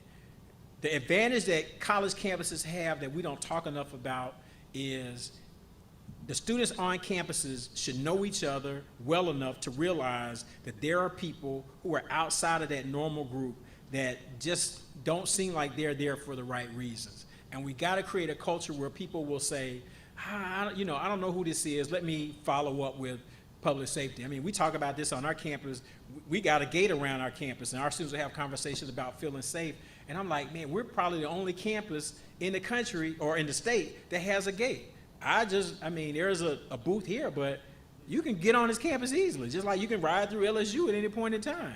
But our students would say, like, well, what about our safety? And there's a concern about safety on college campuses, but you don't want to create a police state either, because you don't really have money to say we're going to have police at every entrance all over the place as well. So it's got to be community policing, that everybody plays a role to help protect what's going on, and people speak up. But you can't, theoretically, you could say, we don't feel safe, we need more police. That's just not a good use of money. It's just, and you look at other campuses and the things they have, your best policing happens within the community, that everybody pays attention and they're able, it's the whole, if you see something, say something. You got to do it like that, because you cannot afford to have a police force on any campus just to have people all over the place. And you start to get backlash. You see more people talk about safety at HBCUs. At a lot of prestigious, predominantly white institutions, they're trying to abolish the police. It's a completely different mindset. They're like, nope, we don't want any police on campus. And if you have some, no guns. It's very different perceptions of that. So I think you have conversations about that, but I think it has to be community policing based, because once you start talking about adding officers, once again, those costs are going up. And I'd rather give that money for scholarships and have more community policing, because, I always tell students there's more police on presence there than it would be even at my house. It's just, at my house is the door and the dogs. I got 2 French bulldogs, and they're not going to do too much to you, so. Can you describe a situation in which you disagreed with the governing board of your current or previous university, and how did you handle it? That's a good question. Let's see. We would have had more, so it would be Philander Smith College. When I started there, actually my first week there, the end of that first week, I started December 13th, before I moved from Albany, and met with the board chair that Friday. And I said, man, y'all didn't tell me everything that was going on here, because I had found so much in that first week that it was like, my head was hurting. And he said, well, if we told you, you probably wouldn't have come. And that could have been true too. So I knew we had a lot of work to do, and then we got a new board chair, and he basically wanted to run the school. So we were butting heads. I'm just like, no, that's not the board chair's responsibility. So you got into a lot of, back and forth. It took us about a year to sort of get on the same page. Once we got on the same page, it was really good, but there were times when it was really more, he wanted to do things that were really not appropriate for he to do as the board chair. And so some of that was developing the relationship over time. I think because, when I became a college president, I was 37. The average age of presidents at the time was 58. So it's like, we got this young boy, he the president, he can't handle all this, I'm gonna run this. And I was like, no, we're not gonna do that. So it was developing a relationship. And even now, I think even at Dillard, there are some things that we have a conversation, something I don't really, agree with. We got enough respect for each other to say, okay, I agree with the majority, let's do X, Y, and Z. So I think we work well. It's about having a level of respect, so it's not, you're always on the same page. We're on the same page 95% of the time, but if there are some differences, we just explain, well, this is why I think this, and which is why, and then we just go on with the decision and move on. So we don't dwell on it. So if you have a good relationship with the governing board, the disagreements are not an issue. That's just a key relationship, which is part of the day.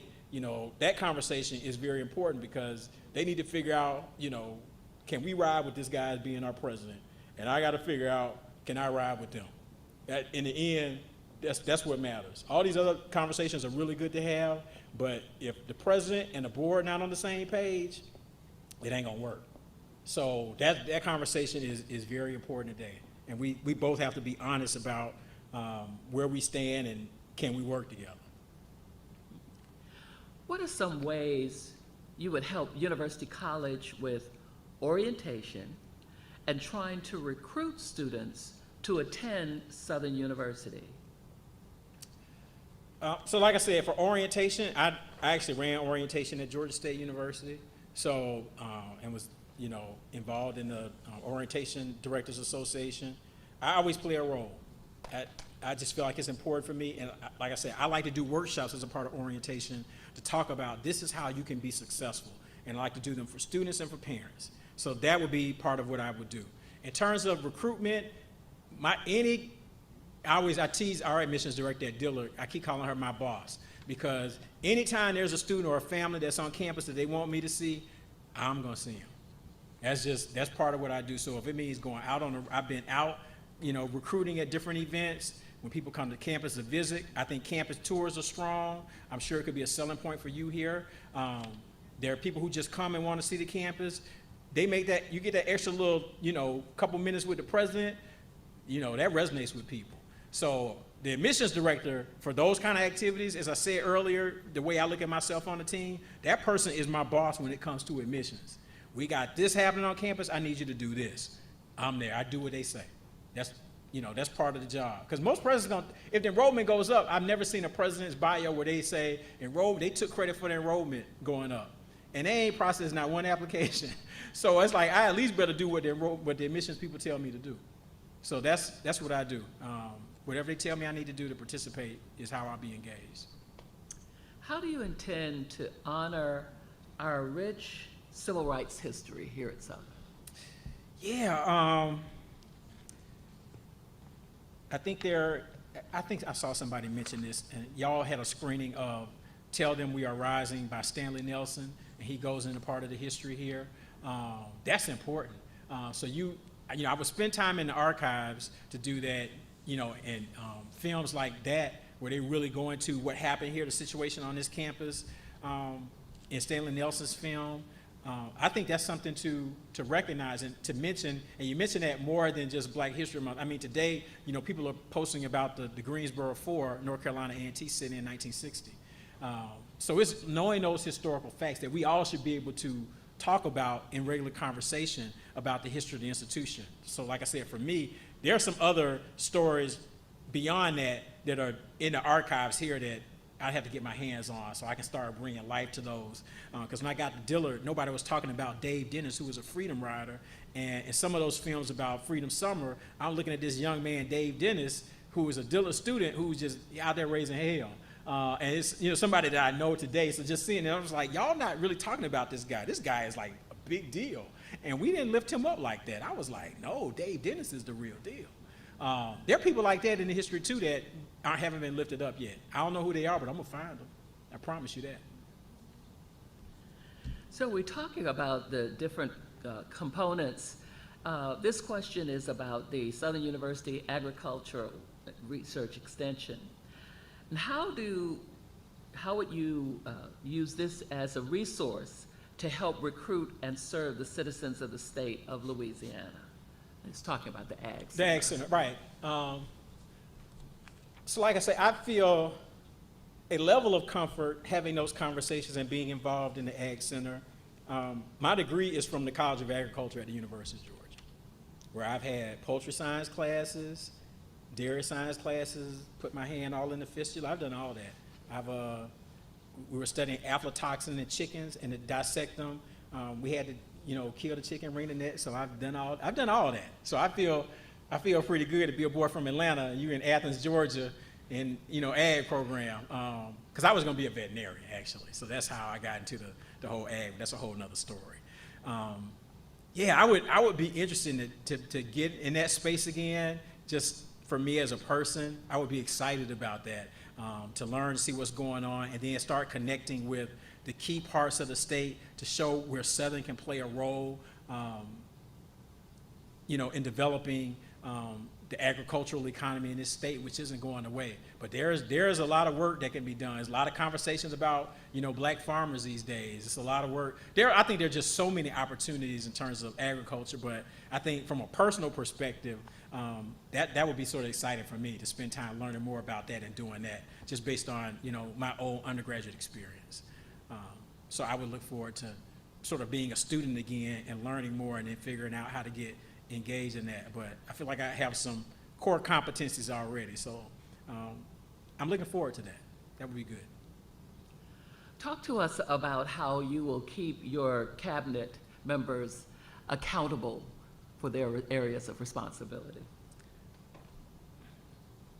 So my cabinet actually, trying to think, they finished cabinet meeting. They can go on without me. They know, everybody knows what they have to do. If you got a good team of people, I feel like I've had great teams at Philander and Dillard. So it starts with that team. It's got to be good people committed to the work, committed to the institution, willing to work with each other. They're not going to always agree. That's fine too, but they work hard together.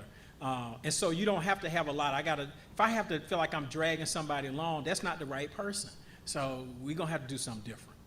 I need people who take initiative, who work together, and we have a good time. I mean, we thoroughly enjoy, each other's company. I think that's a part of it. So, because when you can work together and you like each other and have fun together, you can make magic happen. I believe that. So for me, it's how do I build an effective team? And you see the pieces that you have and make sure they work together. If not, if you need to add pieces, move pieces around, you do that as a part of it too. But they have to work together as a team, and then you hold each other accountable. And that's the way it really works, I think. It's the year 2027, 5 years into your leadership. Walk us around the campus and tell us what we can see with the eye, but also the structural, procedural, and student-centered changes that are not so easily visible. Yeah, so part of it, I don't know if I can give you an accurate or honest assessment of 2022. So it's just sort of seeing as an outsider, I would be able to answer that question better in a year once I've seen everything. I know that there are proposals in your facilities master plan of about $800 million in new infrastructure investments. So some of those will be in place already. Within 5 years, I would be more aggressive in terms of what your retention and graduation rates look like. They would be significantly, because within 5 years, I would have had at least 2 freshman classes that we could look at the 4-year graduation rates to see if they are ahead and getting close to 6-year rates. So, but retention rates, we would have had those. So you'll see some of those, I think, in terms of the students that are coming to all of the campuses, and these numbers would be the same for all of the campuses in terms of improving retention and graduation rates and the types of students that come. I think it would be more competitive for students that would seek to come to any of the campuses. Those are some of the things, but I don't fully know what the feel is right now. And that would be part of my first year, the 100+ days. I'm talking to people to get a sense to be like, what's it like now? I mean, I can see it from the outside, but if I'm having a conversation with some students, and I guess I'm at lunch, I want to know what the real deal is. And then I'll sort of know, so like, this is where we are, and I can level set and then say 5 years, this is where we need to be. But I'm not quite sure of where I'm starting yet. So if that's a fair enough answer, I want to give you some idea of things I would look at, but I don't fully know where it is right now, so I don't know where I'm starting from. Thank you for your response to all those who sent in questions, and we thank those who sent the questions. And now, as we close this part of the session, we want to give you an opportunity to have closing remarks. Well, first of all, I want to thank all of you for coming. Y'all okay? Okay, I hope that it worked. Like I said, sometimes this is hard for me too, because I see y'all, but if somebody asks a question, sometimes you miss like the inflection in your voice, and Dr. Boyd knows that because she's a preacher. She knows what I'm talking about. So it's hard. This is hard for me to do. But I can sort of look at y'all, and every time somebody would nod their head a little bit, that was good too. So I appreciate the people who gave me some of the nonverbals, like we in church. That was good. I thank you for that. Like I said, I enjoyed the questions. I think very good, thoughtful questions as you go through this process. It's a good opportunity, but you guys want to get the right fit for Southern and for this system. And I hope each of the candidates, nobody's just so excited to say, hey, I need to get a job. Let me just say, because I'm not going to ever say, y'all heard me unvarnished. I told y'all what I thought. I don't have time to play around and give y'all some false sense of who I think y'all might want to hear. This is what you're going to get. And like I said, I've been in the state 10 years, so people know the history. Like I said, you can look up stuff like the David Duke stuff. That's just what it is.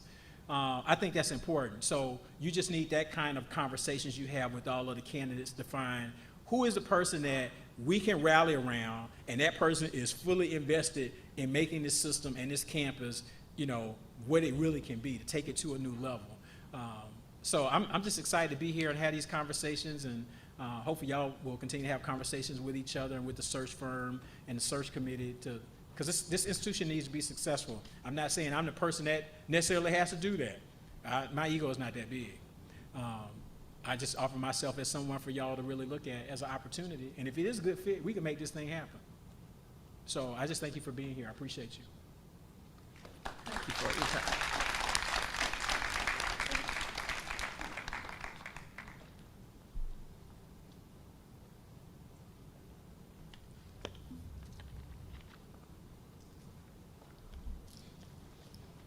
Are we still live? We are.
Put my little thing on there with that red on there.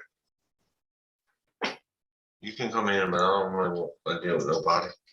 Hey, can you print? Did you get an email from Tracy? No. You can come in, but I don't really want to deal with nobody. Hey, can you print? Did you?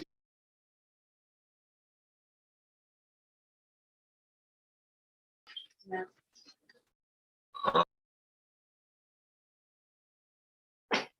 You can come in, but I don't really want to deal with nobody. Hey, can you print? Did you?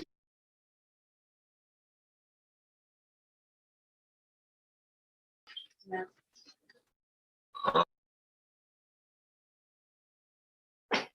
You can come in, but I don't really want to deal with nobody. Hey, can you print? Did you?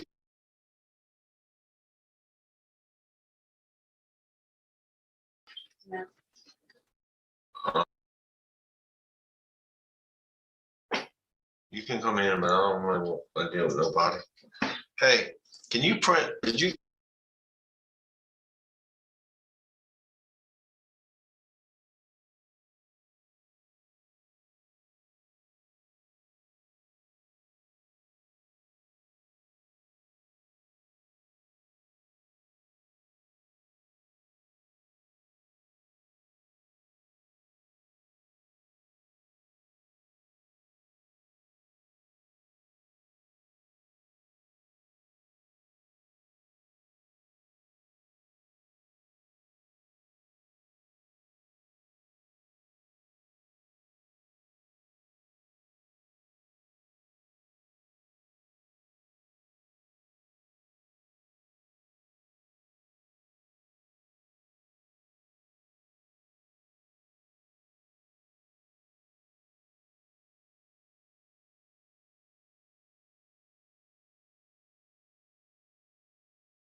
Your microphone is hot.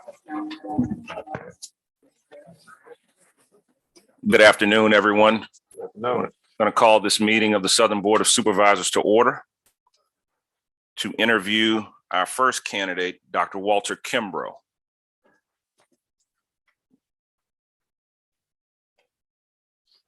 Dr. Kimbrough is present. Sir, please come forward.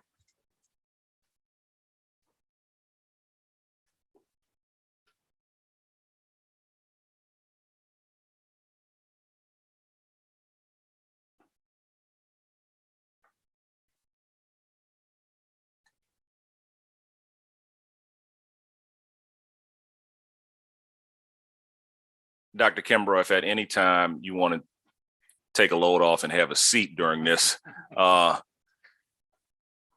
can prove your stamina by standing there, but it's going to be a while. But we won't think less of you if you decide to take a seat.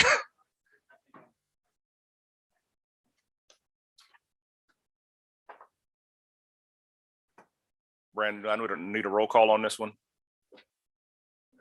Okay.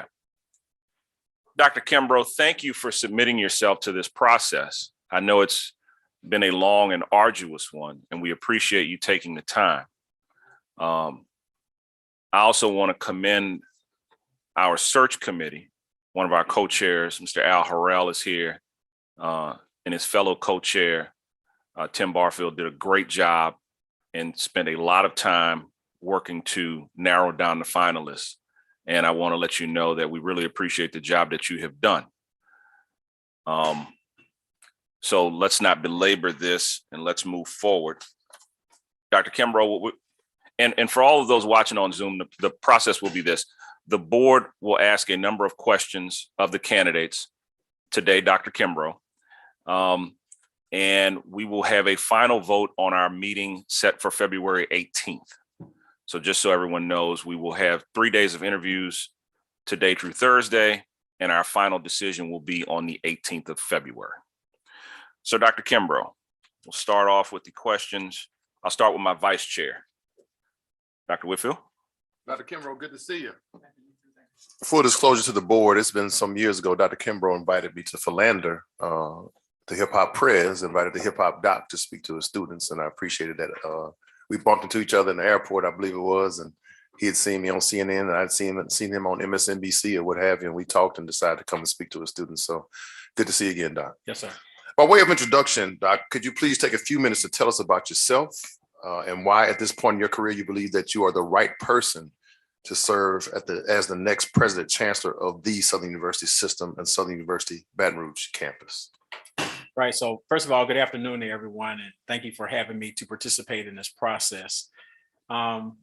Native of Atlanta, grew up in the city, born in Chicago, but grew up in Atlanta, schooling there, and you have all the background. Thought I was going to be a veterinarian. That's one of the reasons I went to the University of Georgia, got into vet school early. After the first quarter, I decided that's not what I wanted to do.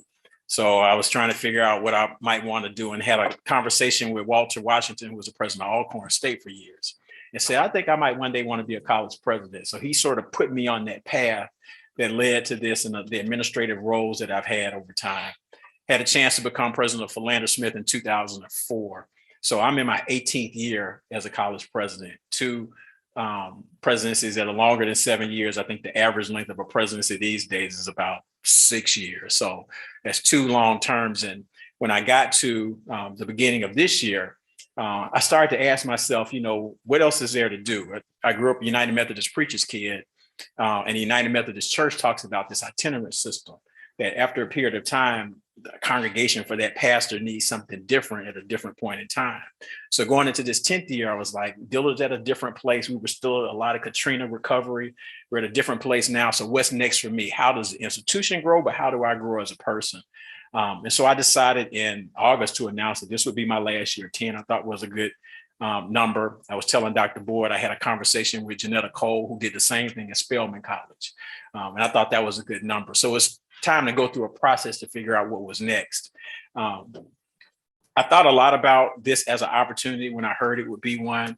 At first, I didn't know, if this would be a realistic opportunity. Having been at two smaller institutions, even though I have worked at Albany State University, I was a vice president there and very active with the university system of Georgia. So publics and university systems are not foreign concepts to me.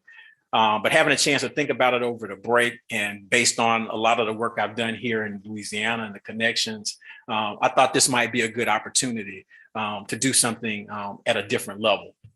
So that was one of the reasons I looked at this opportunity. I think going through this process and the things I'm hearing so far, I think there are some skills that I would bring to this position that I think could be attractive. But I'm very clear, and I say this to any group I meet with, the most important relationship that this next president chancellor will have is with you, with the board. And that's got to be a great fit. So as a part of this process, you're going to ask questions of me to find out if I am that person suitable for you, because I think the board has got to get behind whoever this next president chancellor is to move this institution. Because I think there are some challenges on the horizon for all of higher education. The pool of people going to school is flat.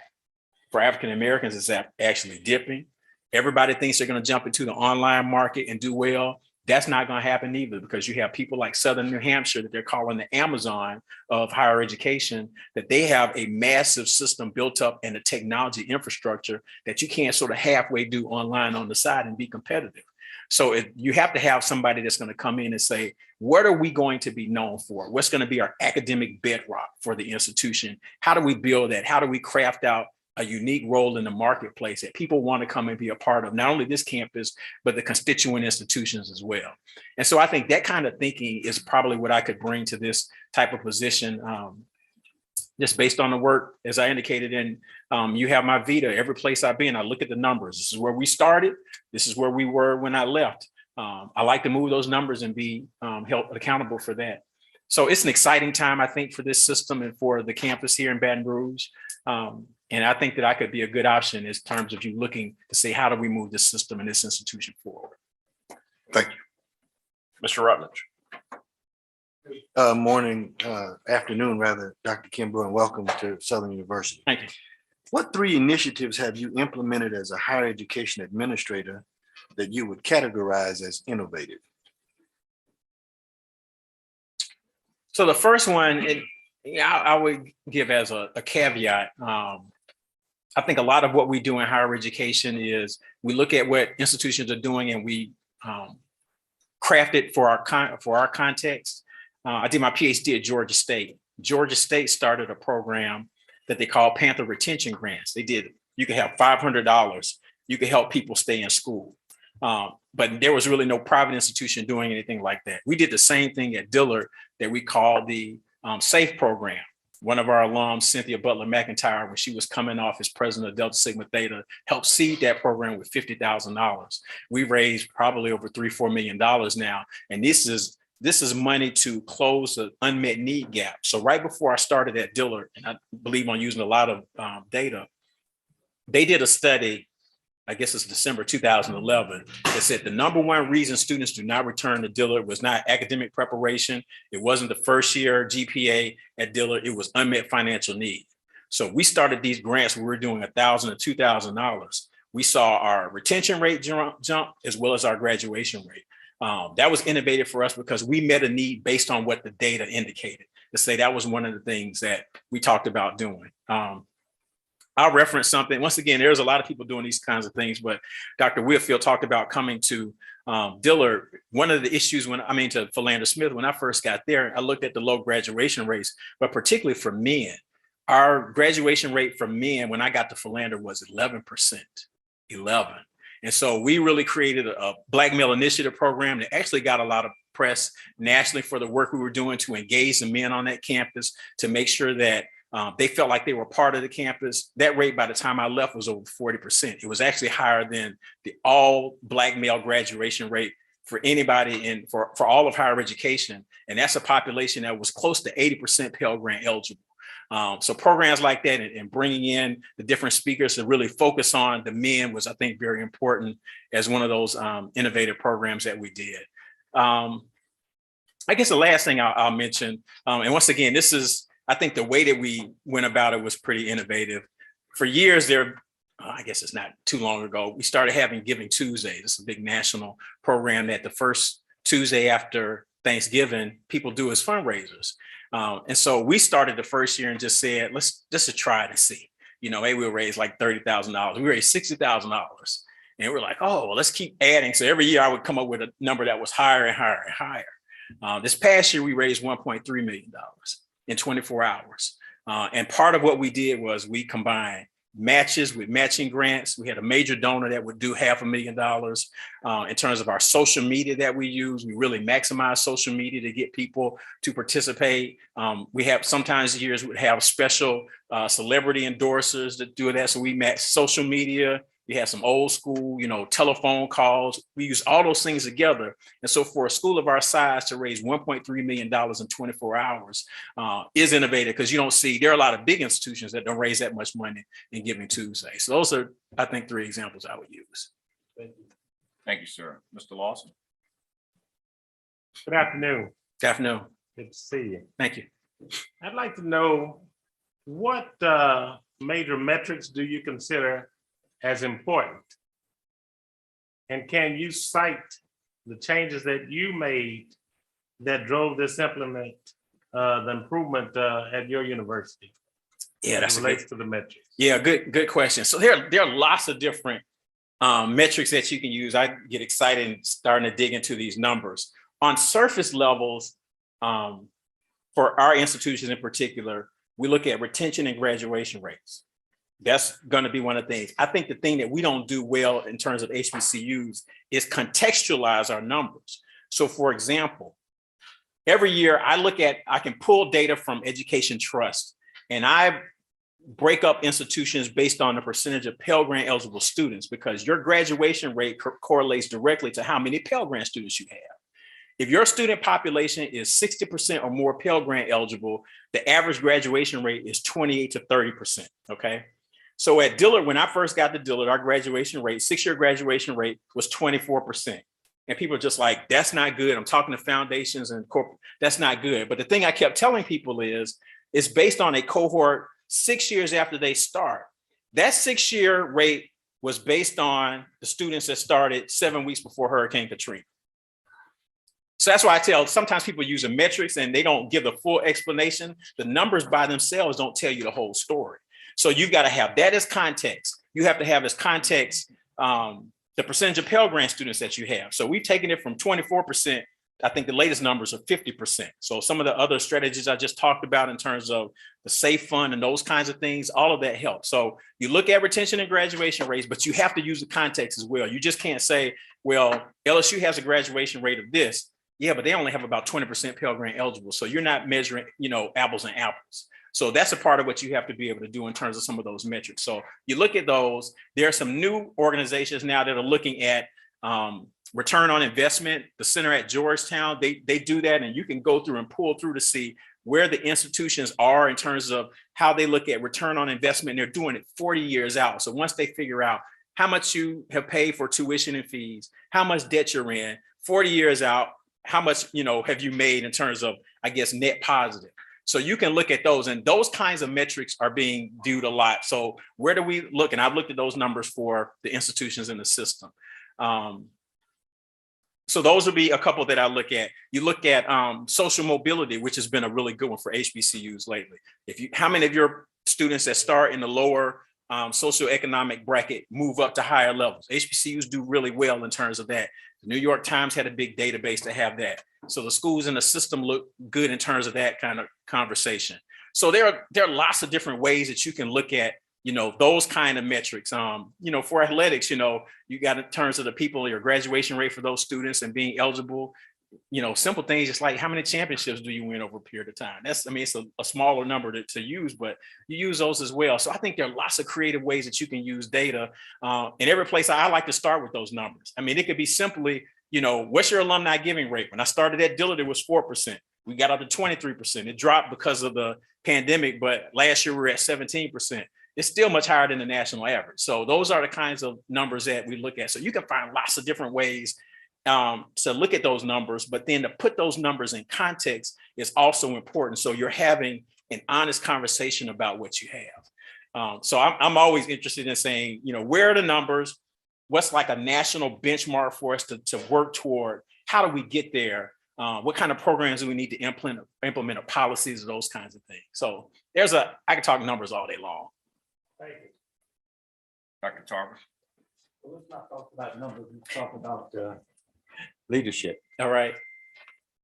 You've had some opportunity over the last week or two to examine the role and mission of the university and its campuses. You had an opportunity to look at the role and responsibility for the President Chancellor. Could you explain to us your concept, your understanding of the role of the President Chancellor in the Southern University system? Yeah, I've been having conversations, particularly with students today, about that, since this is still relatively new, this merger of those positions. I know that the board talked about having an opportunity to evaluate how that process is working, because a person who is a president of a system like Jim Henderson for the UL system, it's clearly defined that they serve as a coordinating board for all those constituent institutions. In this case, you play that role, but you also are the chancellor for this campus in Baton Rouge.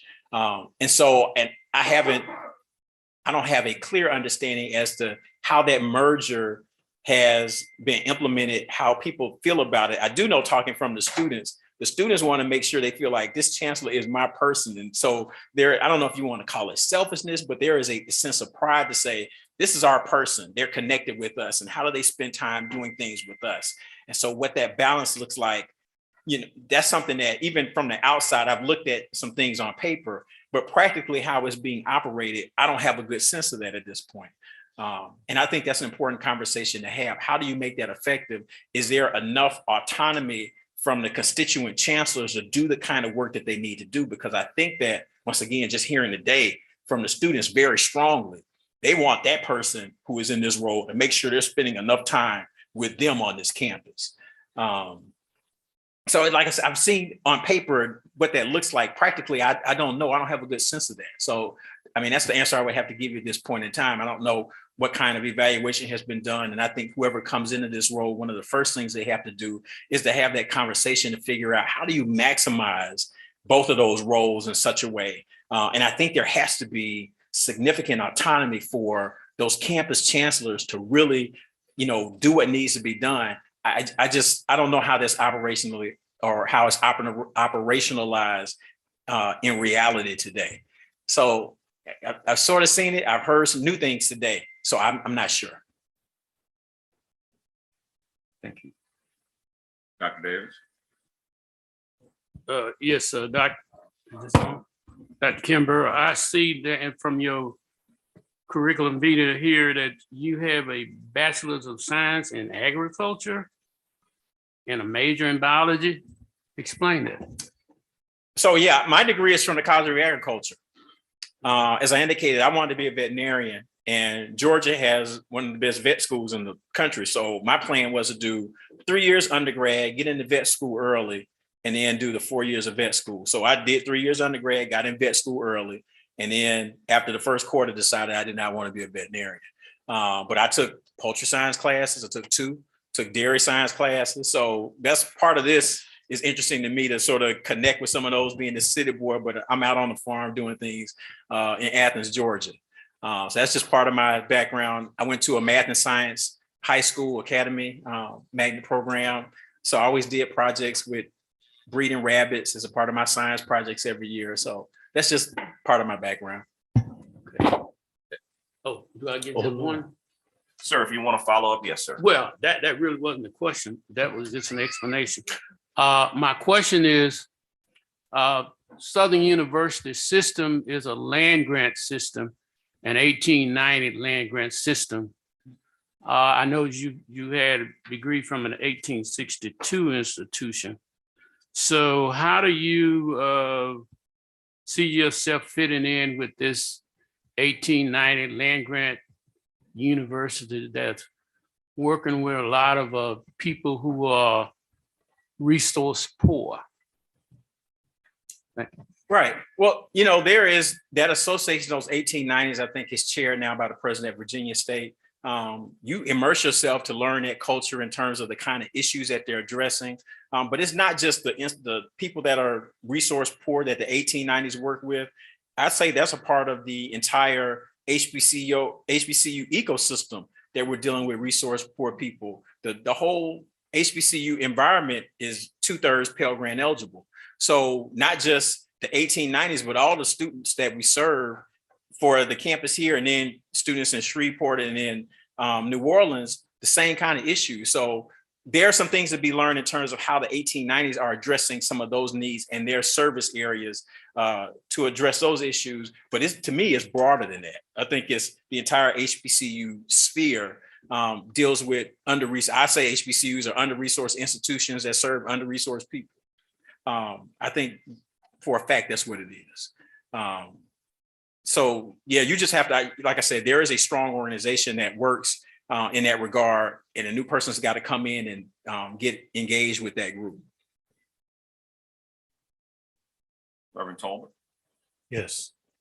Thank you very much, Dr. Kimbrough, Yes, sir. for participating in this process. I heard you in your opening remark mention about your father being a Methodist minister.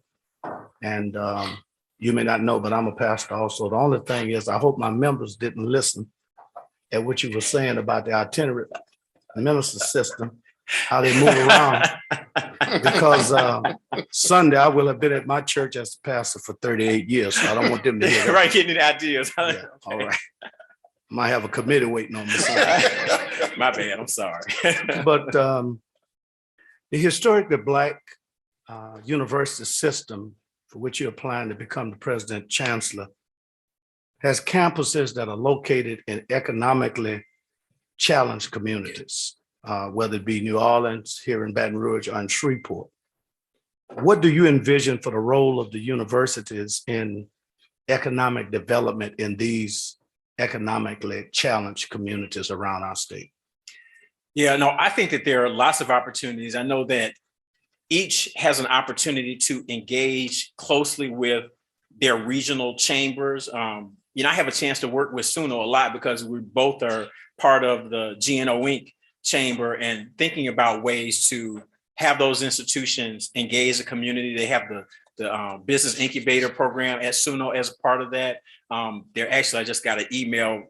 We started a new program for the HBCU students in New Orleans to partner with startups in New Orleans. They created an internship program for that. They're going to announce the new students next week or the week after that, those kinds of things. So I think there is a role where we've got to, you know, these institutions are anchor institutions for Black communities, and we have to speak about it like that. They're anchor institutions, and we've got to have the resources and leverage the resources that we can get either through federal government funding, through private philanthropy funding, money. How do we do those kinds of things that better not only the institutions, but those broader communities? Part of the challenge is a lot of times people want us to be anchor institutions to address those issues without the resources to actually affect change. So for example, under the previous presidential administration, people talked a lot about opportunity zones.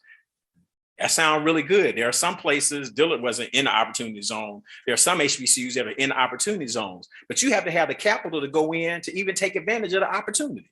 And so it doesn't do you any good to have an opportunity zone and you have no capital to be able to go in and build out that community to do those kinds of things. So we have the facility to be able to do that, but then we've got to then try to figure out how do we go out and get the resources to maximize those resources and then help our communities. I think there is a critical role, and it's a range of things that we can do. The economic development, I think, is very important in terms of helping to be a thought leader to address the issues, particularly education in all those areas. All that links together. People are seeing a close relationship between education and economic development during the pandemic and how important schools are. They play a larger role. Schools are closed, that impacts economic development as well.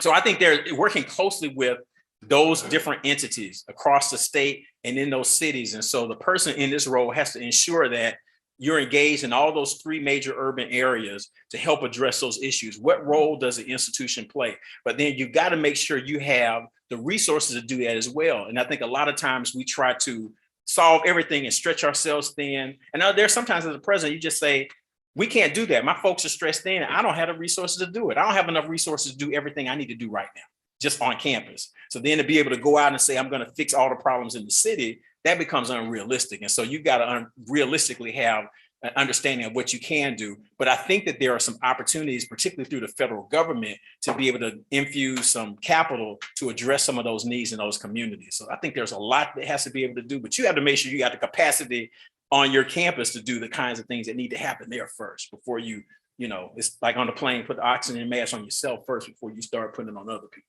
I think we got to do some of that. I guess as a follow-up, you mentioned the chamber, and my experience has been in many cities around Louisiana. Chambers do not put much emphasis in those Black communities. Yeah. So there are a couple of other groups, organizations that we should be pursuing.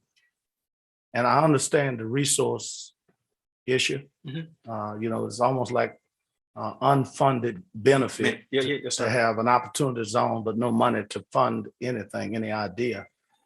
And you've kind of mentioned how we could go to the federal government and get some of that. But are there some other organizations or groups you think that our universities could partner with that could make a difference in some of those areas? Yeah, I mean, part of the challenge is there are lots of groups that we could partner with, but in a lot of those partnerships, the institution becomes the most resourced of those groups. So it's sort of like, you know, you got, you know, everybody who needs resources trying to pull together to do something, and it's a heavy lift. But those partnerships, I think, have existed and will continue to exist, but you have to be able to get access to some significant resources. It could be through the state or federal to really move the needle. And I understand the point about the chambers, but you know, like I told GNO Inc., don't sell diversity and have me give a presentation about what we can offer for diversity, and then a company comes in and I'm not getting internships. We're not doing that anymore. We're not doing that. So you got to say, no, don't just put us up there. If you're selling part of coming to do business in New Orleans, for example, and you got 3 HBCUs, and then they start giving out money to do things, and I'm not getting money, we're going to have a problem, which is why this new internship program developed. I was like, no, y'all need to do things specifically for HBCUs because it's an asset when you're out trying to bring businesses to this region. So I think we've got to unapologetically ask for those kinds of things for those chambers, because they will mention you to add to this diversity quotient and put you on, you know, let you make a presentation and see your nice shiny face. And then when the resources come out, you're not getting it. So that doesn't work for me. Thank you very much. Thank you, sir. Ms. Reeves? Hi, I'm Christy Reeves. Nice to meet you. Thank you, Dr. Thank you. Kimbrough, for putting yourself out there and being interested in this position. I am sure you've had a moment to look at Southern's strategic plan. I would be very interested to hear what you think could be improved upon and what would be your plan to implement that improvement.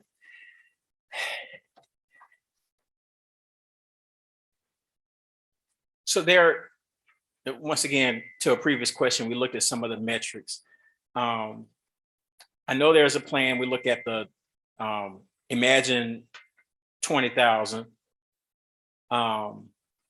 Even starting with that number, and based on the work that the Margaret Group did and all of that, I mean, that was done prior to pandemic. The pandemic has changed everything for everybody. I think it's time to revisit, to look at some of those things. I was sharing earlier today, last week we had, I guess was it last week or the week before, we had a board retreat, and we've been working with Ruffalo Noah Levis, which does a lot of enrollment management consulting. And they're telling everybody, you need to go look at your enrollment projection numbers, because until the enrollment or people graduated from high school, that number is only going to grow about 0.24% over the next 10 years. States like Louisiana will see a decline. There'll be an even greater decline for African-American students. There is some growth in terms of graduate opportunities, but it's not significant. So they were telling us to say, you've got to shore up your market share. What are you known for? How how can you make that a center of excellence that it draws people to that for that program?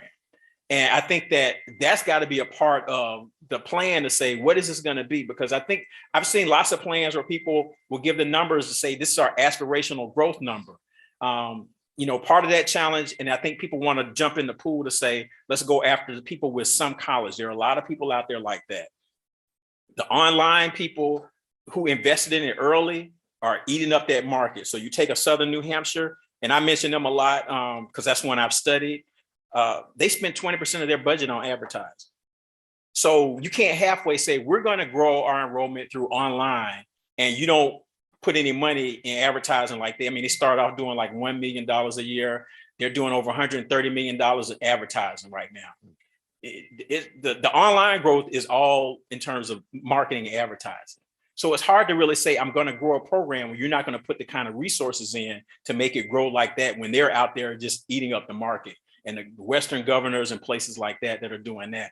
So I think just saying, well, we could get to 20,000, you know, one of the institutions I compare a lot is Morgan State, because, you know, urban institution, they've got a lot of resources in the last few years, and they're talking about for their plan to grow to be 10,000.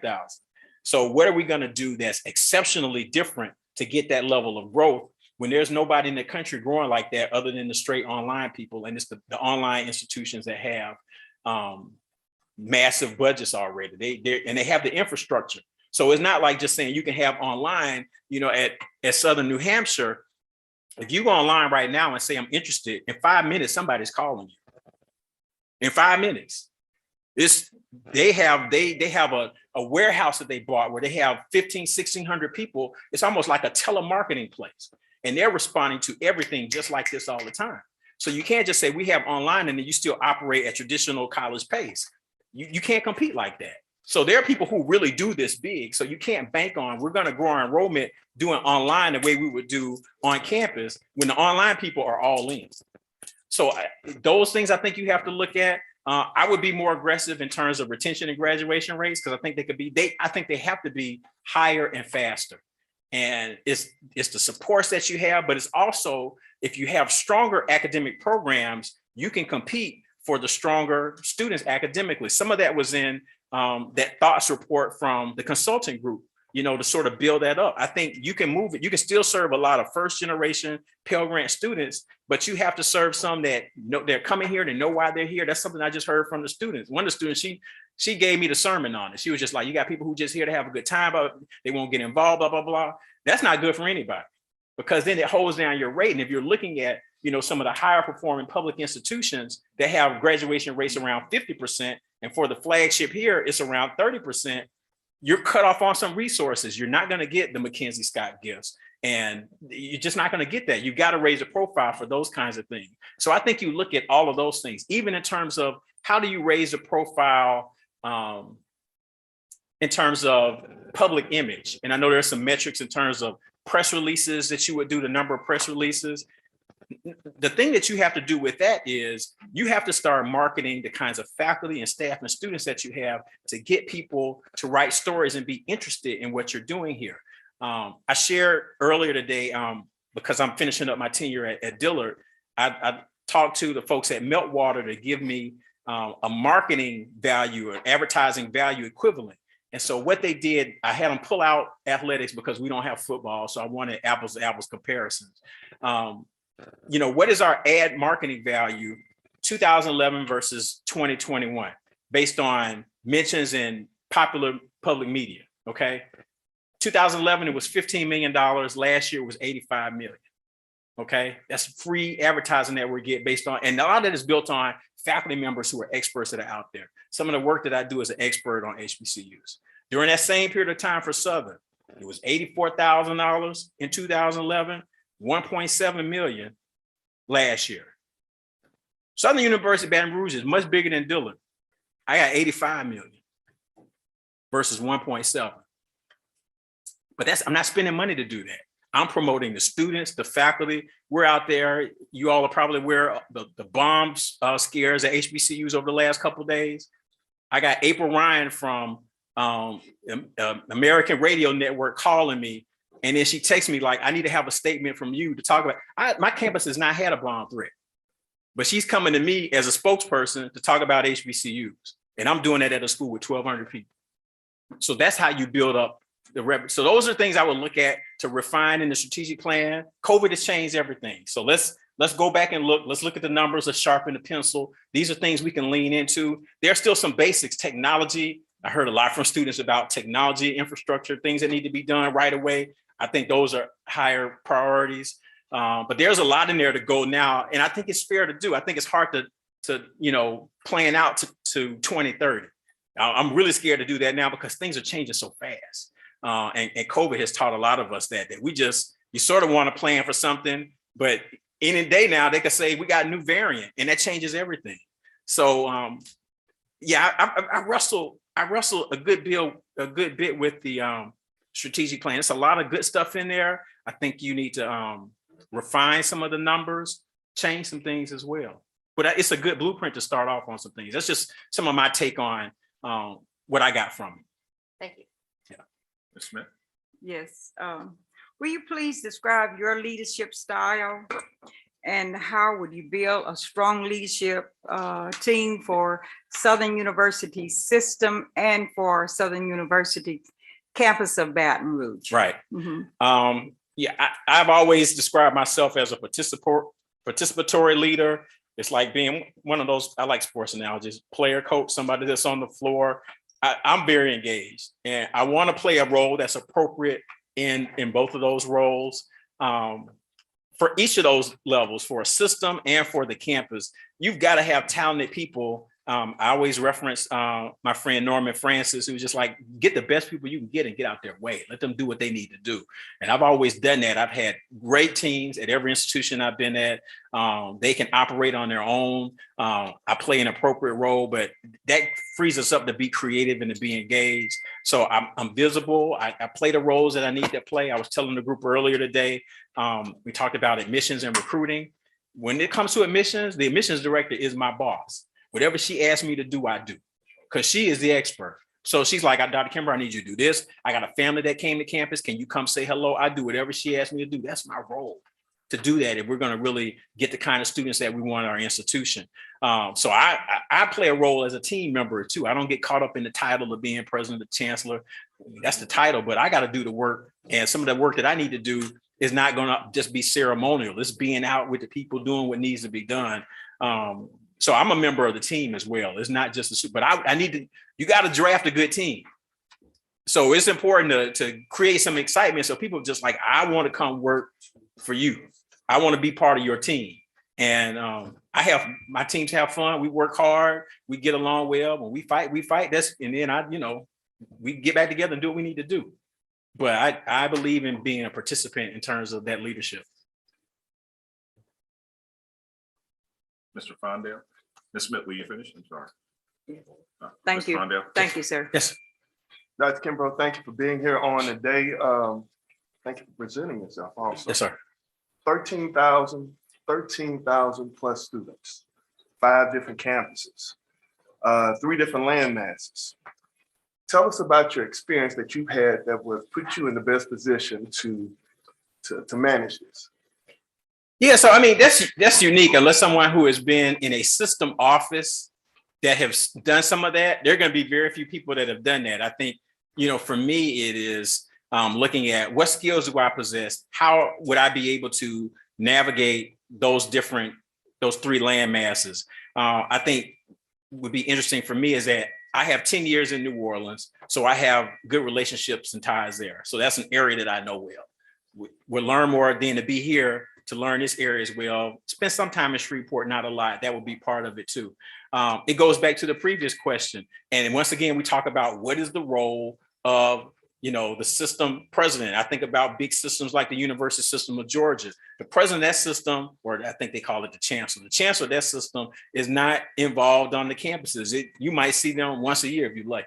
So that's not the role that they play. You have to have dynamic chancellors that are doing that work, and you play a supportive role. But that's, like I said, and that was part of the earlier question that Dr. Tarver posed to me as well. You got to figure out how do you manage that appropriately. And I don't know enough. I haven't seen enough to see how that has worked over these last 6 or 7 years once the positions were combined.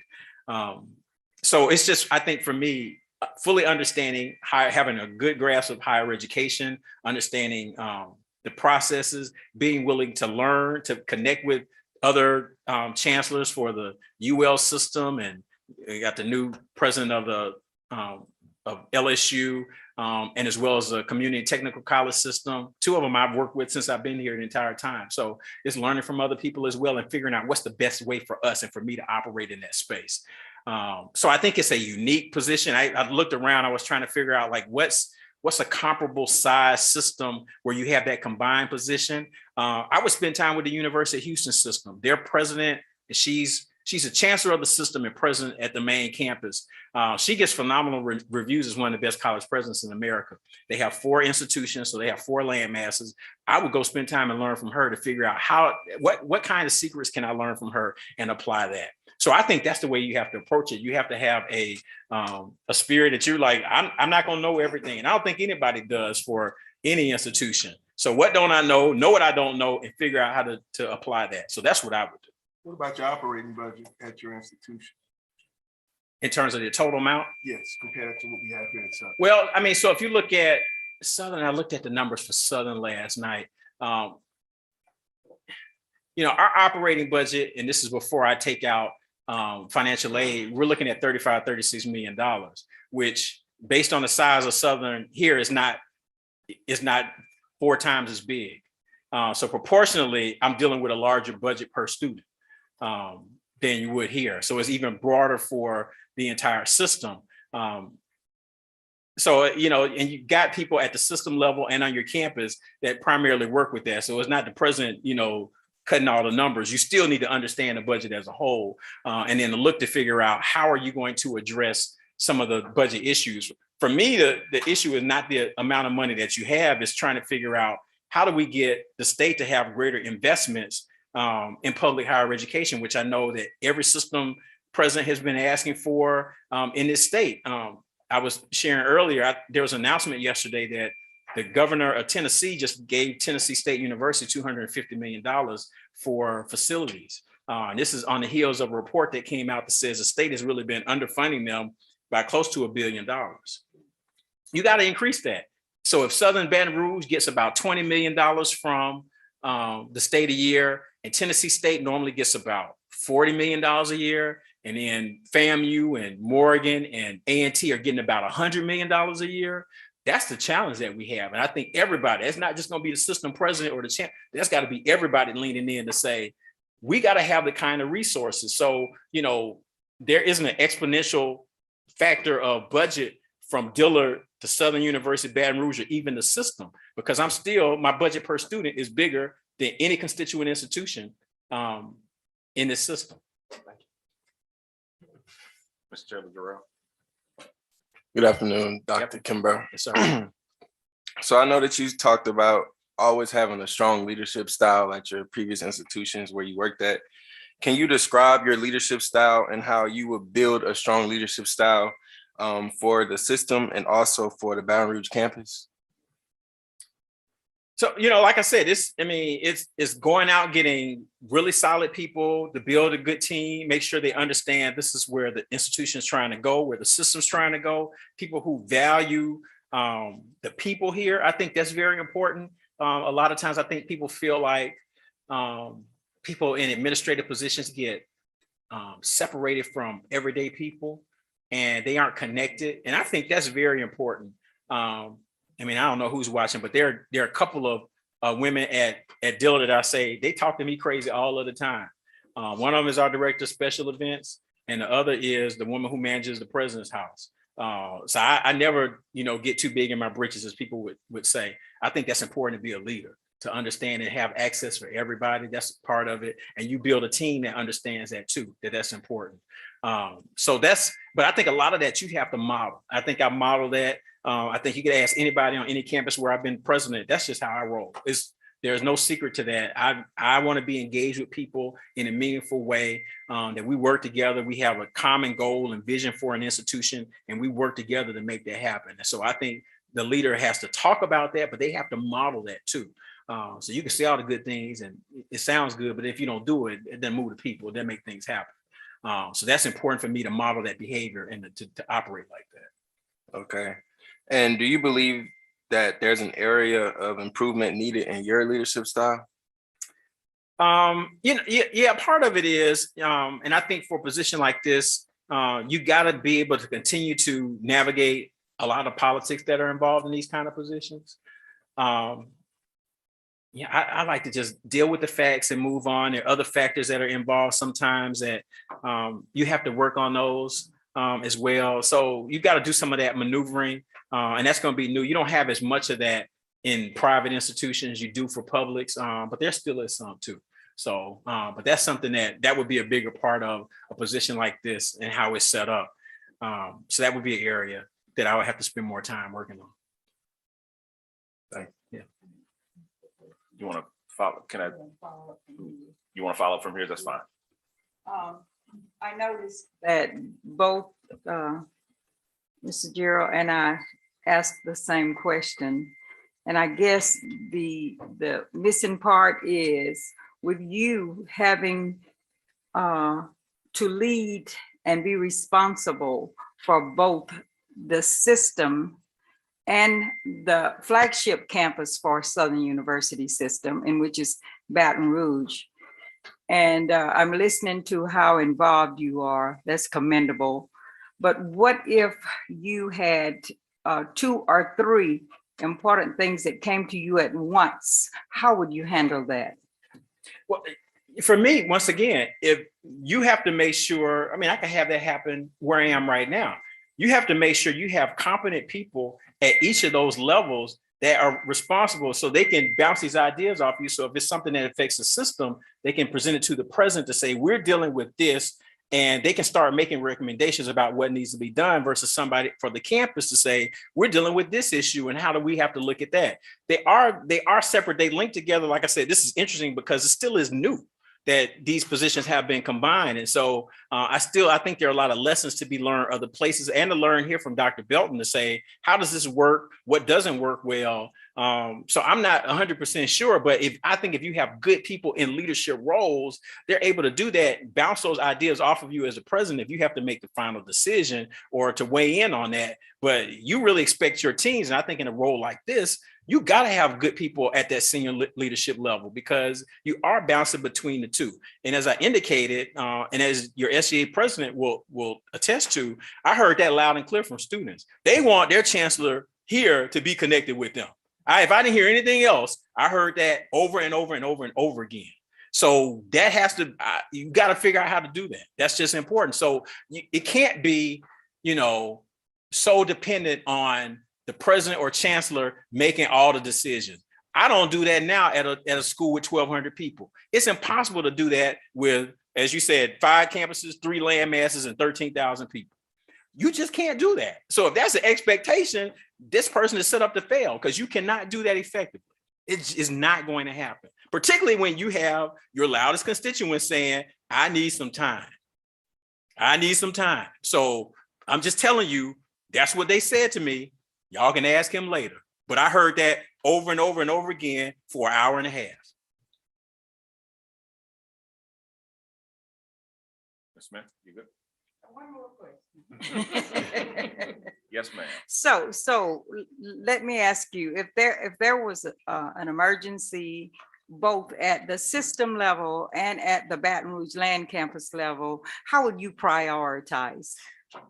No, you haven't asking me these hard hypotheticals. It depends on what they are. I'll withdraw. It depends, but once again, I would think that I would have key decision makers that would be able to do what needs to be done. So all the craziness that's going on right now, thankfully, we have not had a bomb threat at Dillard, but my team has been meeting, putting out a statement to figure out if we do, because you got people worried, well, what if we get one? What do we do? So I'm in the loop because when I had a break, I could sort of check in on the email, but they know y'all need to handle that because I'm here today. Everybody knows that. Y'all need to handle that. So that's what they're doing.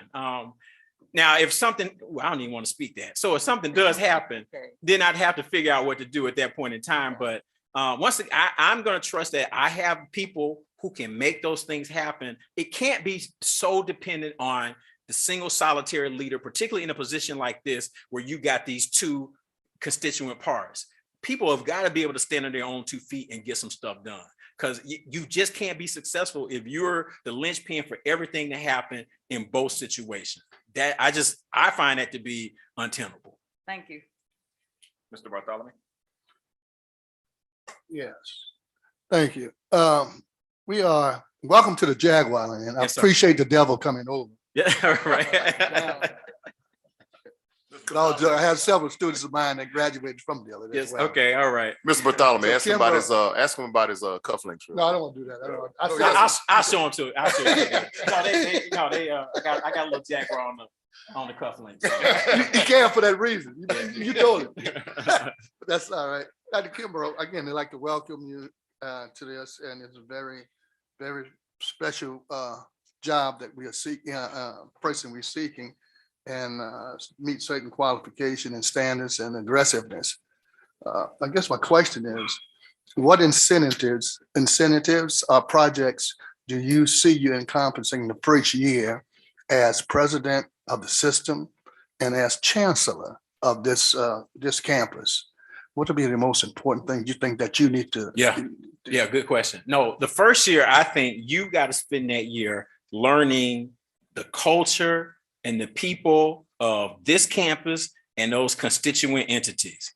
You got to develop strong relationships. And I don't think you come in making grand pronouncements, my vision to do X, Y, and Z. Anybody that says that is crazy because they don't know this place. They don't know the people. That's, to me, is arrogance, the height of arrogance to say that. I know how to be a president. I'm in 18 years into it. So I know how to do that.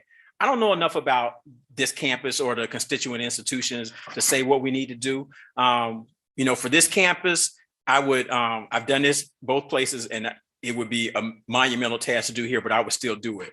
I sent out an email my first day to say, look, anybody who wants it, you get 30 minutes with me, faculty and staff. I learned so much doing it. I did 200 meetings like that at Dillard. It takes a long time. But I would spend all day just meeting people. And it was a range of people. It wasn't all faculty or all staff. I had people from facilities, because I think we always leave the facilities folks out, and they know a whole lot that's going on. Talk to the facilities people. And I would ask, just like, who are you? How long you been here? Where you from? Who your mama? All those things. Then ask some basic things. What do you think we do really well? What can we improve upon? If you were me, what's the first thing you would do? I have a notebook of stuff from my first 6-7 months at Dillard of things. And I could use those things in when we start talking about a new strategic plan and direction. I'm basing it based on my understanding of higher education and what the people are telling me. So then when I say, this is what we need to do, it's resonating with people because people just like, oh man, he listened to me because I said this and this and this. They can see themselves in what I'm saying we need to do. And that's how you get buy-in to move the institution and the system forward. So I would do that. I would have meetings with student groups. Once again, the students, they just like, man, just, come hang out at different things and talk to people informally. I would do a lot of that. And then I have to find a way that's appropriate to do that at the different members within the system. So to spend some time to do that in Shreveport. And, I know some folks at SUNO already, but to do that at SUNO and at the Ag Center, and I know Chancellor Pierre at the law school, but to do all of that. So I think that first year is a lot of, you're still running the institution of basics, but you got to learn what the people are doing and what they say and how they feel. I think anybody who takes a job like this, you got to start. And I think it's extremely important that HBCUs do it even more so than other places. Good answer. I'd like to turn to our members that are on Zoom. Start with Mr. Amity. Thank you, Mr. Chairman. Mr. Kimbrough, thank you for coming. I'm Jody Amity. I'm from Gonzales, so you're gonna pass me on the way. All right. Back to New Orleans, but I know did a lot of reading about you and your career and your history, and I know you're well opinionated with the U.S. News and World Reports, and I actually got to say I agree with pretty much all of it. And I know you're an expert on fraternities, sororities, HBCUs. You've studied, you spoke, you're on TV, everything. So I know you have your opinions on Southern. So what I'd like to know is, I know we got metrics and rankings and funding issues. What do you think? 2 questions. What do you think we do good at Southern? And what do you think, should you get the job, you're going to come in and say, look, we got to really improve on this? So that's two answers, I guess. What Yeah. we do good and what you just know needs to be improved. Without meeting anybody, you just know it because of who you are and what you've learned and your experience. Right. So in terms of what I think the institution is known for, is it really is sort of a symbol of HBCU culture. And so you're talking more about, you know, the aesthetics, the band, the sports programs. That's what people, when they think about Southern, and I think that's good and fine. But for me coming in, what are the signature academic programs that you have that's going to draw people to this campus? That's what I'm going to want to build out, to say all that stuff is good. Okay. But you know, when people say Southern, what kind of academic programs can we say we do better than other people? So when I think about a FAMU, when I was an undergraduate, people talked about their legendary business school or pharmacy, or I mean, they just started the law school not too long ago. Those kind of engineering's big at Morgan and A&T, and then A&T got the sports with the track team, those kind of things. Southern needs that. What's that? Those hard academic programs that people say, you go to Southern for this, you're going to do a great job. It's what we did at Dillard with, we made physics and film our signature programs. We graduate, depending upon the year, second or third most Black physics graduates of anybody in the country. And on a per capita basis, we're number one based on our size. In 2019, we graduated more physics graduates of any race than any school in the state of Louisiana, anybody. So we could lean into that. You know, I got Malcolm Gladwell on his podcast talking about Dillard physics now. So those are the kinds of things. So I would lean in to say, we got to have, it goes back to my conversation about market share.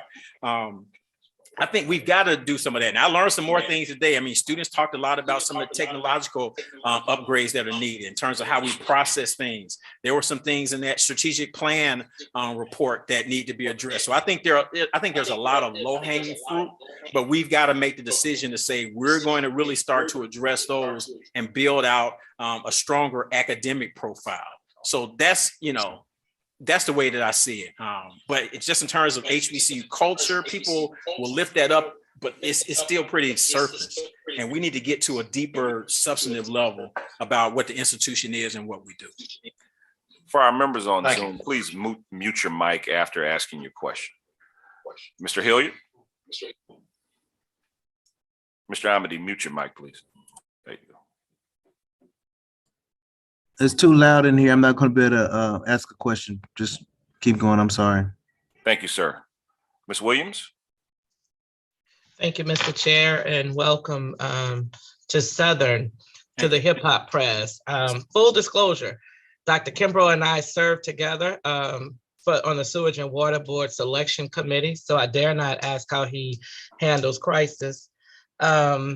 And we have also had an opportunity to speak for his convocation at Dillard University. So welcome to Jaguar Land. Thank you. And you know, just as well as most of us, how hard right now in this climate fundraising is. So, and it's going to be a vital initiative for the Southern University system. Can you share examples of your fundraising experiences and what you believe to be the best use of the President Chancellor's time in building a successful system-wide advancement effort? Yeah, that's a great question. So thank you. I don't want y'all to think I got it stacked since I know two people here. But I'm glad that you're part of this process. Fundraising is relationships. You have to have I have a great team. Actually, our team has been so great that people keep stealing people from our team. That's how I know that they're good. We have successes. Somebody steals them, pays them more money. So we keep a circular door, just going, new members, get them in, get them trained up. They do good work and then they get siphoned off. I think it starts once again with, so during that first year while you're meeting the people on campus, the president is out meeting with alums in those key areas. We call them key cities, that I'm out in person, having conversations, introducing myself formally, what I've found so far about the institution, where we are, where I think we need to go. You start getting your initial feedback. At Dillard, I did 17 cities my first year. So you're going to have at least that maybe 20, 25 cities where I would go out just to meet people. I tell people, some people are still old school. Y'all will announce a new president, chancellor, but there's some people that want to see them in the flesh. And so that person, whoever it is, needs to get out there, talk to people, make connections, because they got to start developing a relationship with you to feel good about the institution. As I indicated, when I got to Dillard, just like Philander, they both were at 4% alumni giving. They weren't connected to the institution or the president. So you got to start doing that, and people start to see what you're doing. Then you start leveraging, tools like social media. How do you uplift certain things that your alumni base is doing? Real simple. I use Google News alerts. You can set up a Google News alert. I have one set for Dillard University. If anything happens in the news with Dillard, good, bad, and different, I get to email about it. I've been finding out things about alums that we didn't even have in our database that's president of this and doing that. And then just sometimes shouting them out on social media. People love that. It builds up pride. Other alums can jump in and say, man, this is great. You start to build it up. So then you can start watching your alumni giving rate go up. Well, why is that important? Well, some foundations will ask you, what's your alumni giving rate? I got a better chance of getting money from a foundation if I say I'm at 20% than I'm at 4%. You start raising your profile, foundations then will offer opportunities for you that aren't even public. So we got a grant through Lumina that only Dillard, Howard, and Morgan got. You couldn't even apply for that. It was almost $1 million for us to use a system of data analytics to help students, track students to go through to make sure they stay on task to graduate. It's because of the relationships I have with people at Lumina and the kind of work that we're doing, that we're sharing that kind of work. So with foundations, developing and continuing those relationships that I already have, building your alumni network, and then trying to find a way to say, how can we get more in the federal grants game? I looked at National Science Foundation data for fiscal 2019 of HBCU. Southern was 19 with about 7 million in federal grant. A&T was first with like 21. So there's a lot of room for us to grow in that space. So all that is a part of what you have to do. So I'd be active, but you got to have a great team that's out there really working on the fundraising. But the president and the chancellor is a living logo of your institution. And people are going to give to people. And so they need to feel good about this person.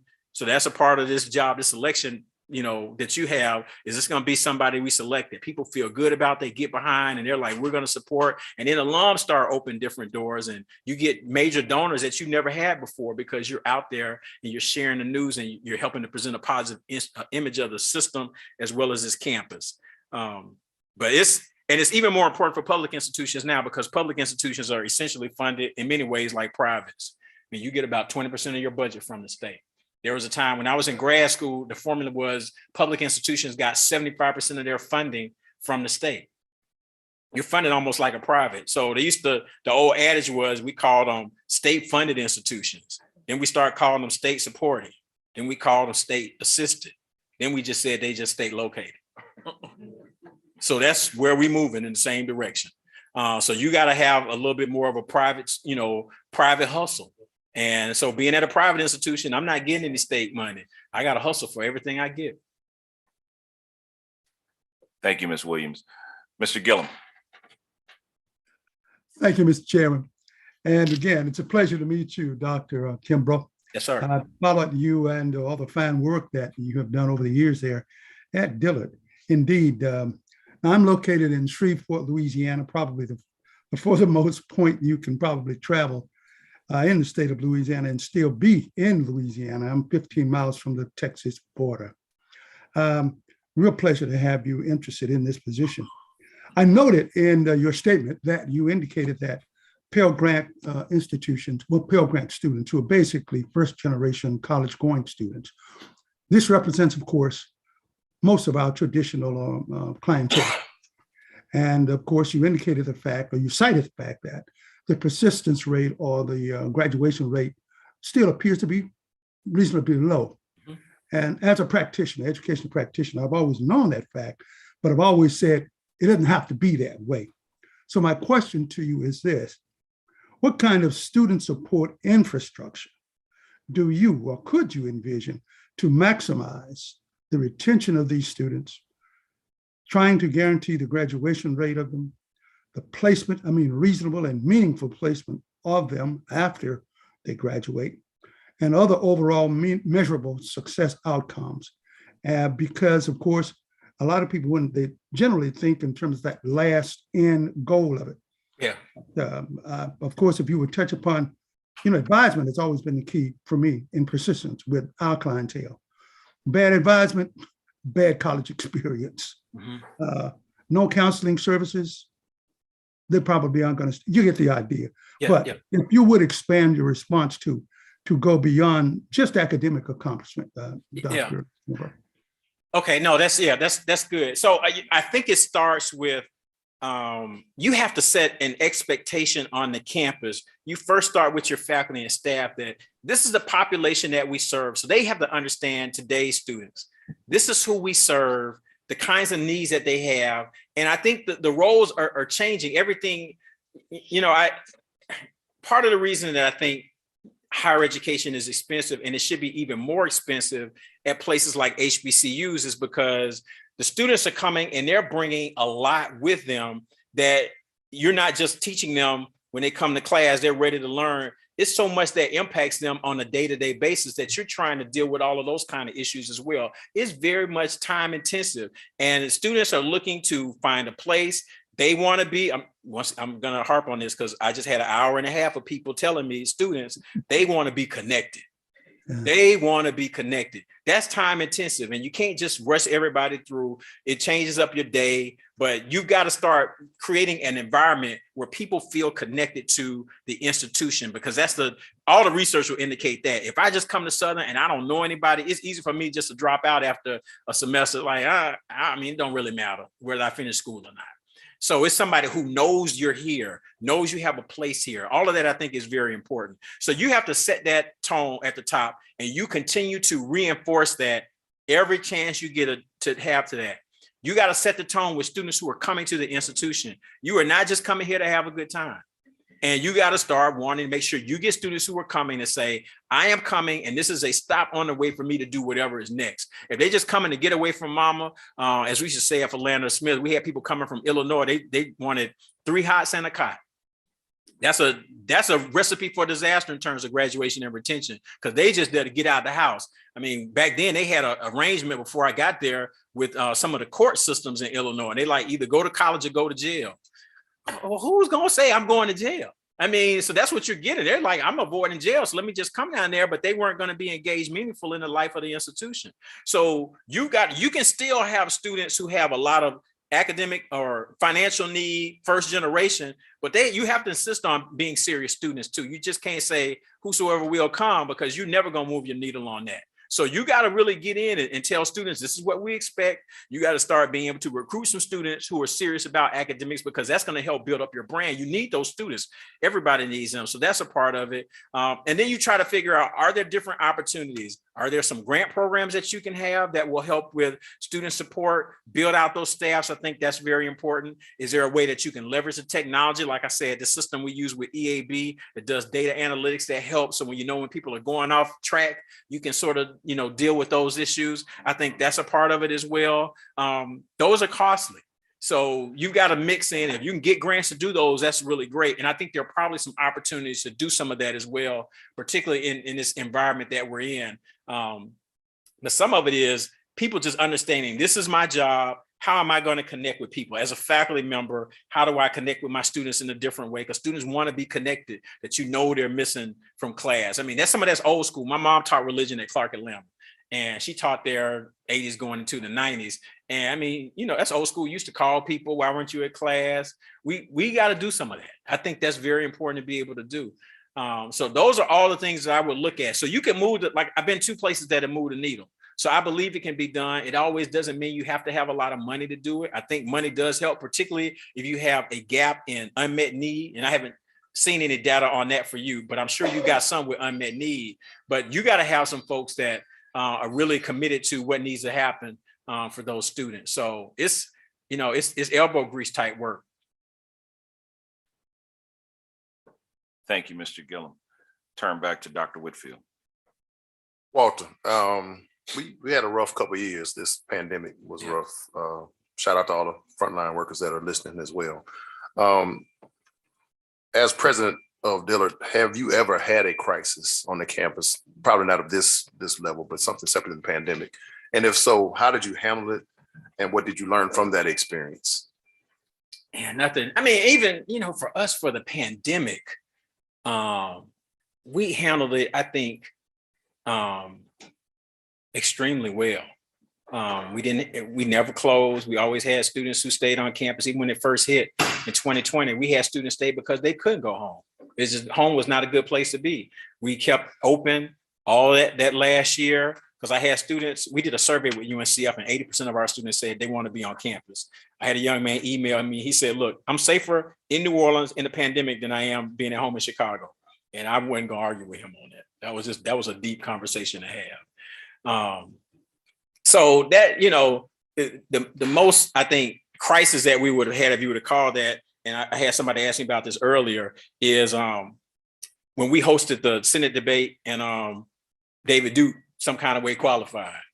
Because you got national news saying, why is this former Klan leader at his HBCU? And people just like, why did y'all invite him? I'm like, whoa, we just rented the space. We didn't even know that he was, and you take a lot of heat for that. And the issue was, does the institution cancel that event because you got this former Klansman? And I worked closely with our board and they were just like, no, don't do it. My legal team was like, absolutely, you cannot do that because you don't have a clause in your contract to cancel that because you don't like who's coming. You have no, you rented out the space. You can't then go back and say, well, we don't like him, he can't participate. That's going to be another issue. So, and based on how they set up the criteria, one of the criteria was you had to have, I think, at least 3% of the vote in a poll. He was always around 1 or 2%. The one time he polled above 3%, it was like 3.1, was the week before the Dillard debate, which is how he qualified.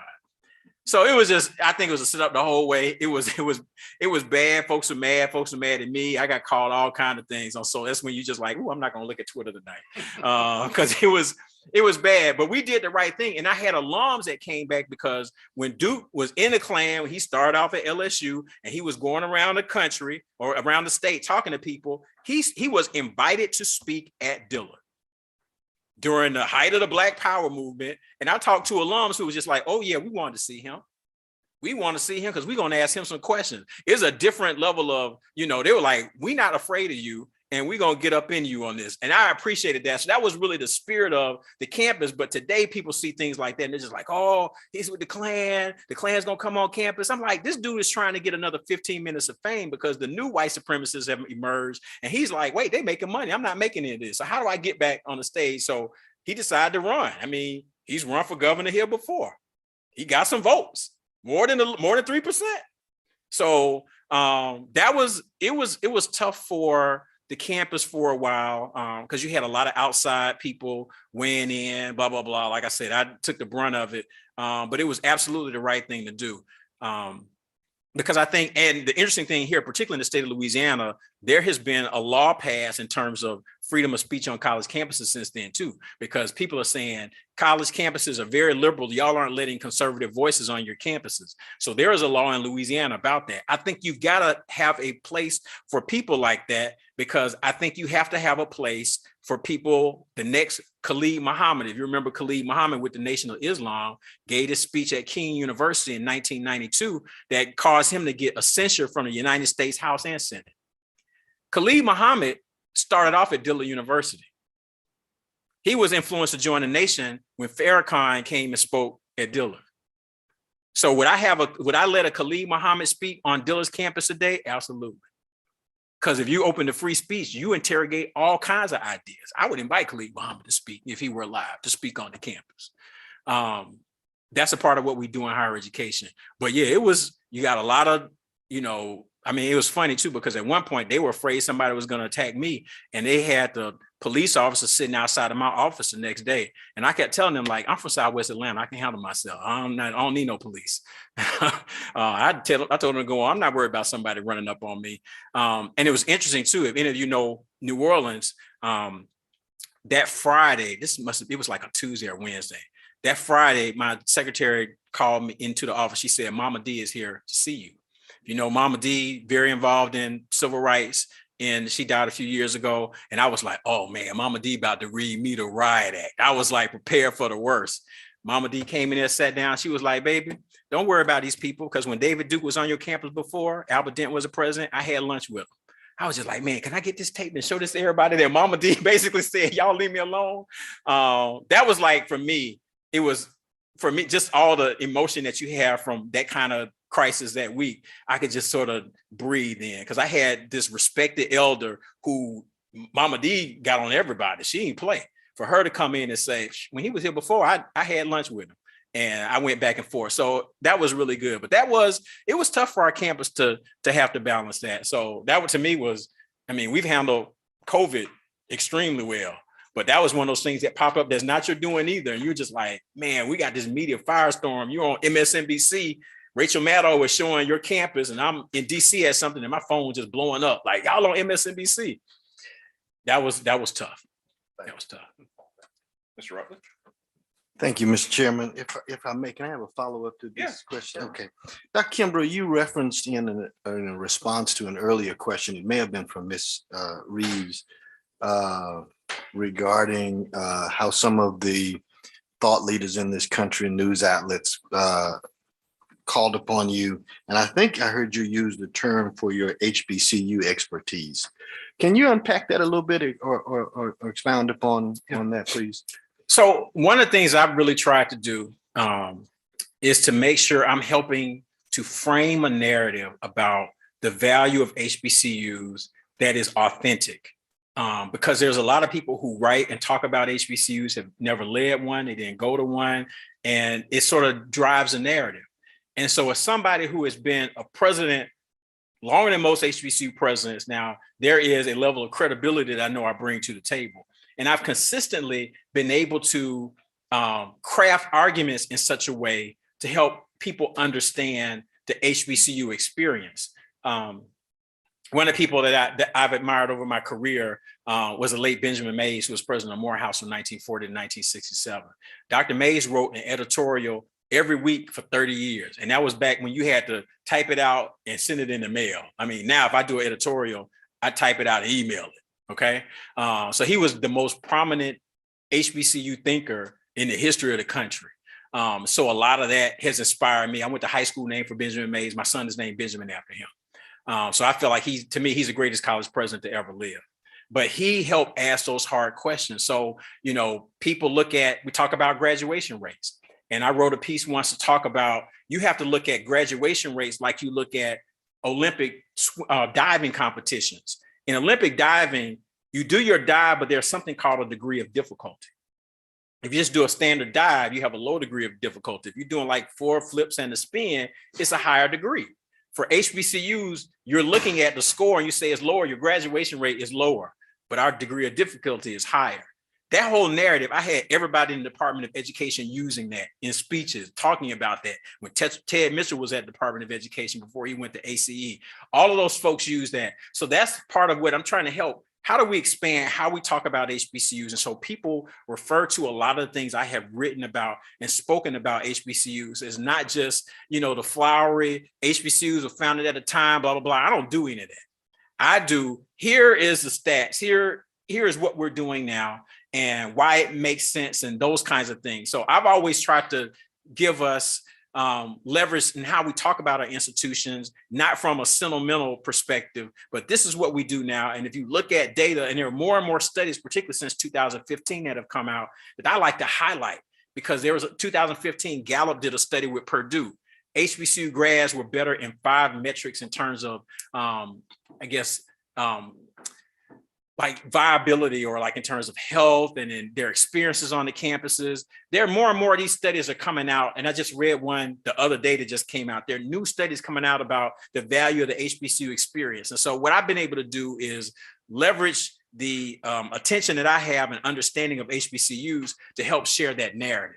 So that's just sort of what I do, but it's based on, I think you got to start writing those kinds of pieces. People read those pieces, they share those pieces, it gets picked up. And so then you become that person to sort of have those conversations. I did a lot for the current White House when there was a lot of misinformation about Biden and HBCU funding.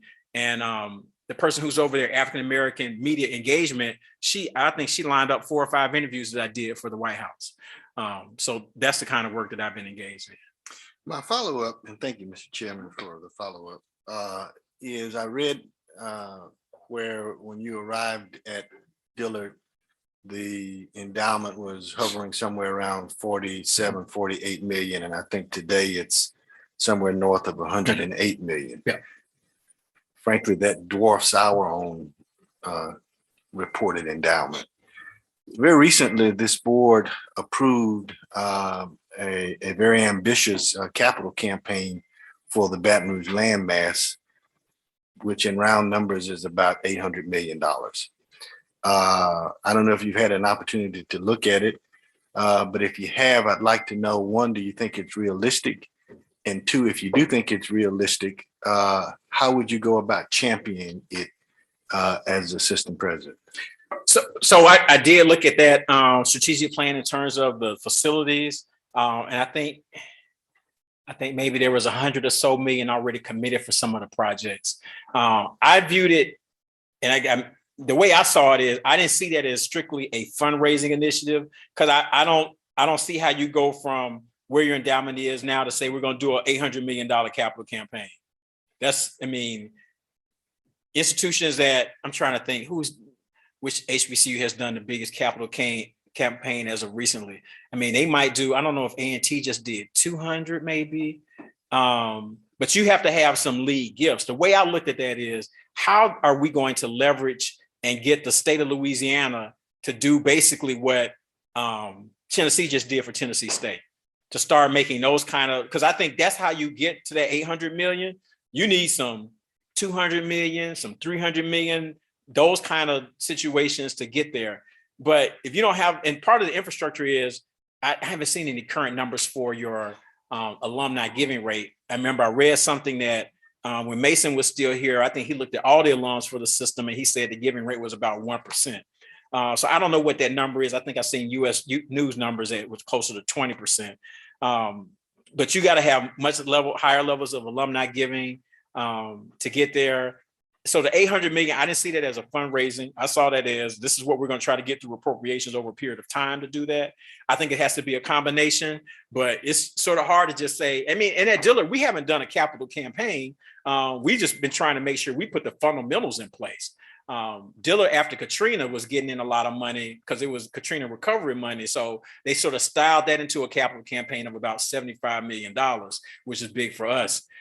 We've been raising money, just doing the basics and finding some of those major donors that we didn't know existed. The namesake for the university, he's been the one that has come out the woodwork, and he's helping us with these challenge grants, putting up $500,000 a year. So it's like, that's why on Giving Tuesday, I can raise $1 million because I got, $500,000 already starting off with. Plus we got an anonymous gift for $250,000. And then we just got another $2.5 million gift as well. So I see it as a combination, but just saying we're going to just start off and do an $800 million campaign. I don't know if there was a feasibility study done, but when you do something like that at $800 million, theoretically, you should have at least half of the money already raised. And you got to have at least a big donor that's going to do half of it. So if you don't have a $400 million gift lined up, I don't know how you go right to 800 million. Mr. Lawson. Thank you, Mr. Chair. I'm impressed that you want to know the name of those that we often walk by, and I try not to do the same. I met Ms. Tinsley today and want to hear more about her, who takes great care of this building. I like Kipling's saying that you walk with kings, but don't forget the common touch, right? Mm-hmm. That's what we're taught to do. And that common touch extends us to what Ann and I talk about, my colleague, is touching these students. Not only the ones that's here, but the ones that we'd like to see come here. In 30 seconds, can you tell me how you would sell that student that's on the bubble as to going to another school versus Southern, why they should come here? Right. My wife and I had this conversation all the time. You sell yourself. You tell that student, you tell that family, I'm going to make a commitment to you personally, something that I've done over the course of my career, that I'm going to be there and be available for that person. If they want to have that relationship with me, I'm guaranteed to do that. I'm the person that students send notes that recently graduated to write letters of recommendation. I write a ton of letter recommendations. I got an email since I've been here from a young lady who just got into a prestigious internship program for public affairs at the University of Michigan. She's so excited she got into that program. And we talked about it. She came, met with me. We looked at the 4 areas, what we're going to prioritize. I wrote the letter. She's in the program. I sell myself that I want to be engaged in that person's life. And you tell that, you tell their mama that, and you start off selling that. You might not have all the same facilities other people have, but you sell yourself. So I'm going to sell myself that I'm here for students. I believe in that. And I think that's what you do. You said tell their mama, right? You got to tell the mama too. You got to tell them, the mama too, that they want. And I always tell people that, my favorite day of the year is commencement, because even the parents that were giving you hell all throughout the 4 or 5 or 6 years, they the first ones hugging on you crying, mama and daddy. But to me, that's what it's all about. So it's like, for me, 2020 was the worst commencement season ever, because we did a virtual degree conferral. And I told people, I think I was depressed. My body hurt, because certain things that we would normally have, like honors day and those times when the parents come back and you get to see them and everybody crying on you, I didn't get any of that. So I was just so happy this year to be back in person, to have that, because that's a part of the rhythm of life, if you will, for an institution. But you sell yourself to say, I'm gonna be available for this student if they want that relation. Some don't want to, that's fine. I feel it's not gonna be hurt, but there are gonna be some that they become your non-biological children that you will not get rid of. And that's a special part of being in higher education. Dr. Tarver, No, I pass. any other members before we go into executive session?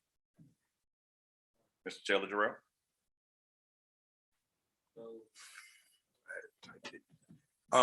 Can you explain how your experience has been working directly with deans and holding faculty accountable to ensure a better class experience for many generations to come for the students? Right. So one of the things that we do on our campus is that we have our executive council, that's our VPs, associate VPs, deans, directors, to make sure everybody at those senior levels are having key conversations about what's going on campus. I'm a person, I think that the president or a chancellor has to ask those tough questions. I call it interrogating reality. And I do that a lot. I don't have a problem doing that. And so sometimes people say, this program is great, and we're doing X, Y, and Z. I'm like, no, because I had this student who just came and gave me an earful about X, that it's not going well. So what are we going to do differently? You got to have those conversations. If you have areas that need additional attention, I think sometimes you take the prerogative to say, I'm going to find somebody to come look at our program to help us do what we need to do. So for example, we've been talking about how do we strengthen our mass comm program. Who was I talking to? I was talking to Roland Martin about that, actually, because he's been giving HBCUs the blues, telling us like, man, y'all got to do better with the mass comm programs. So he said, you need to talk to Dwayne Wickham, who used to be award-winning person at USA Today, who started the mass comm program at Morgan. So he's like, I'm gonna give you his number. He sent me his number. I talked to him. He got with our staff. He's gonna help us implement a plan to strengthen our program, because he built a really strong program. And he's telling me like, look, y'all should really have a good market. You in New Orleans, you should really have a really robust program. So some of it is you asking hard questions, but sometimes you leverage your relationships and resources to say, no, we gotta do something different here. And you really start to push the envelope. So I think you want people to really challenge themselves in their programs and give them the support they need to share a lot of information. I share a lot of information. So if there's an opportunity that's going to benefit a certain area, and you want to make sure you have the deans that are going to take advantage of that. Not for the most part, I think we do now. I send them stuff all the time and they run with it. That's what I expect to say. Here's an opportunity. Don't let it sit. What are you doing with this opportunity? And they're doing that. So I'm seeing that with our deans at Dillard. I'm just very proud of the work that they do. But that's it. So it's a range of things. You're asking hard questions, you're sharing information, you step in if you need to. So it's a range of those things. Ms. Smith, final question before we go into executive session. Can you describe the working relationship with the boards of trustees, regents, supervisors with whom you've already established or worked with? And what have you learned about the Southern University system, Board of Supervisors? So I'll say this, I think the most important relationship for any institution is the board and the president.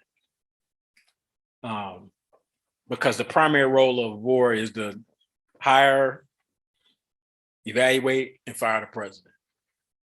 So it has to be somebody that you have full faith and confidence in, and you work collaboratively. Private institutions, of course, are a little bit different. You guys already set up where you have a monthly, meeting schedule. We have 2 board meetings a year, and then we do a retreat. But I do a monthly update, and I communicate frequently. We just, gave our campus response just to let people on edge know, like, look, we have a protocol for bomb threats, but I sent that to the board because I wanted them in the loop so they know what's going on campus. It's a key relationship.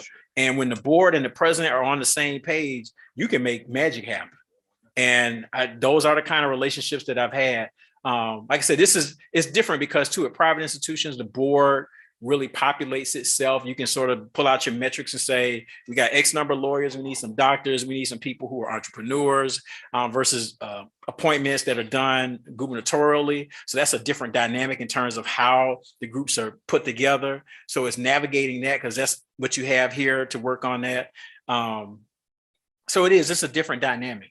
And so I'd have to learn more about how that works. How do you work as a team together? Because I think the board has to be viewed as a team, that they work together and work in conjunction with the president to make things happen. It just doesn't happen unless that relationship is right. So that's the most important thing. Is you go through this process, you guys have to find something. If none of us are that person, and open it back up and get somebody that fits that role, but it's got to be somebody that the board is like, we are riding with this person 100%. And fully supported, because that's the way that it works.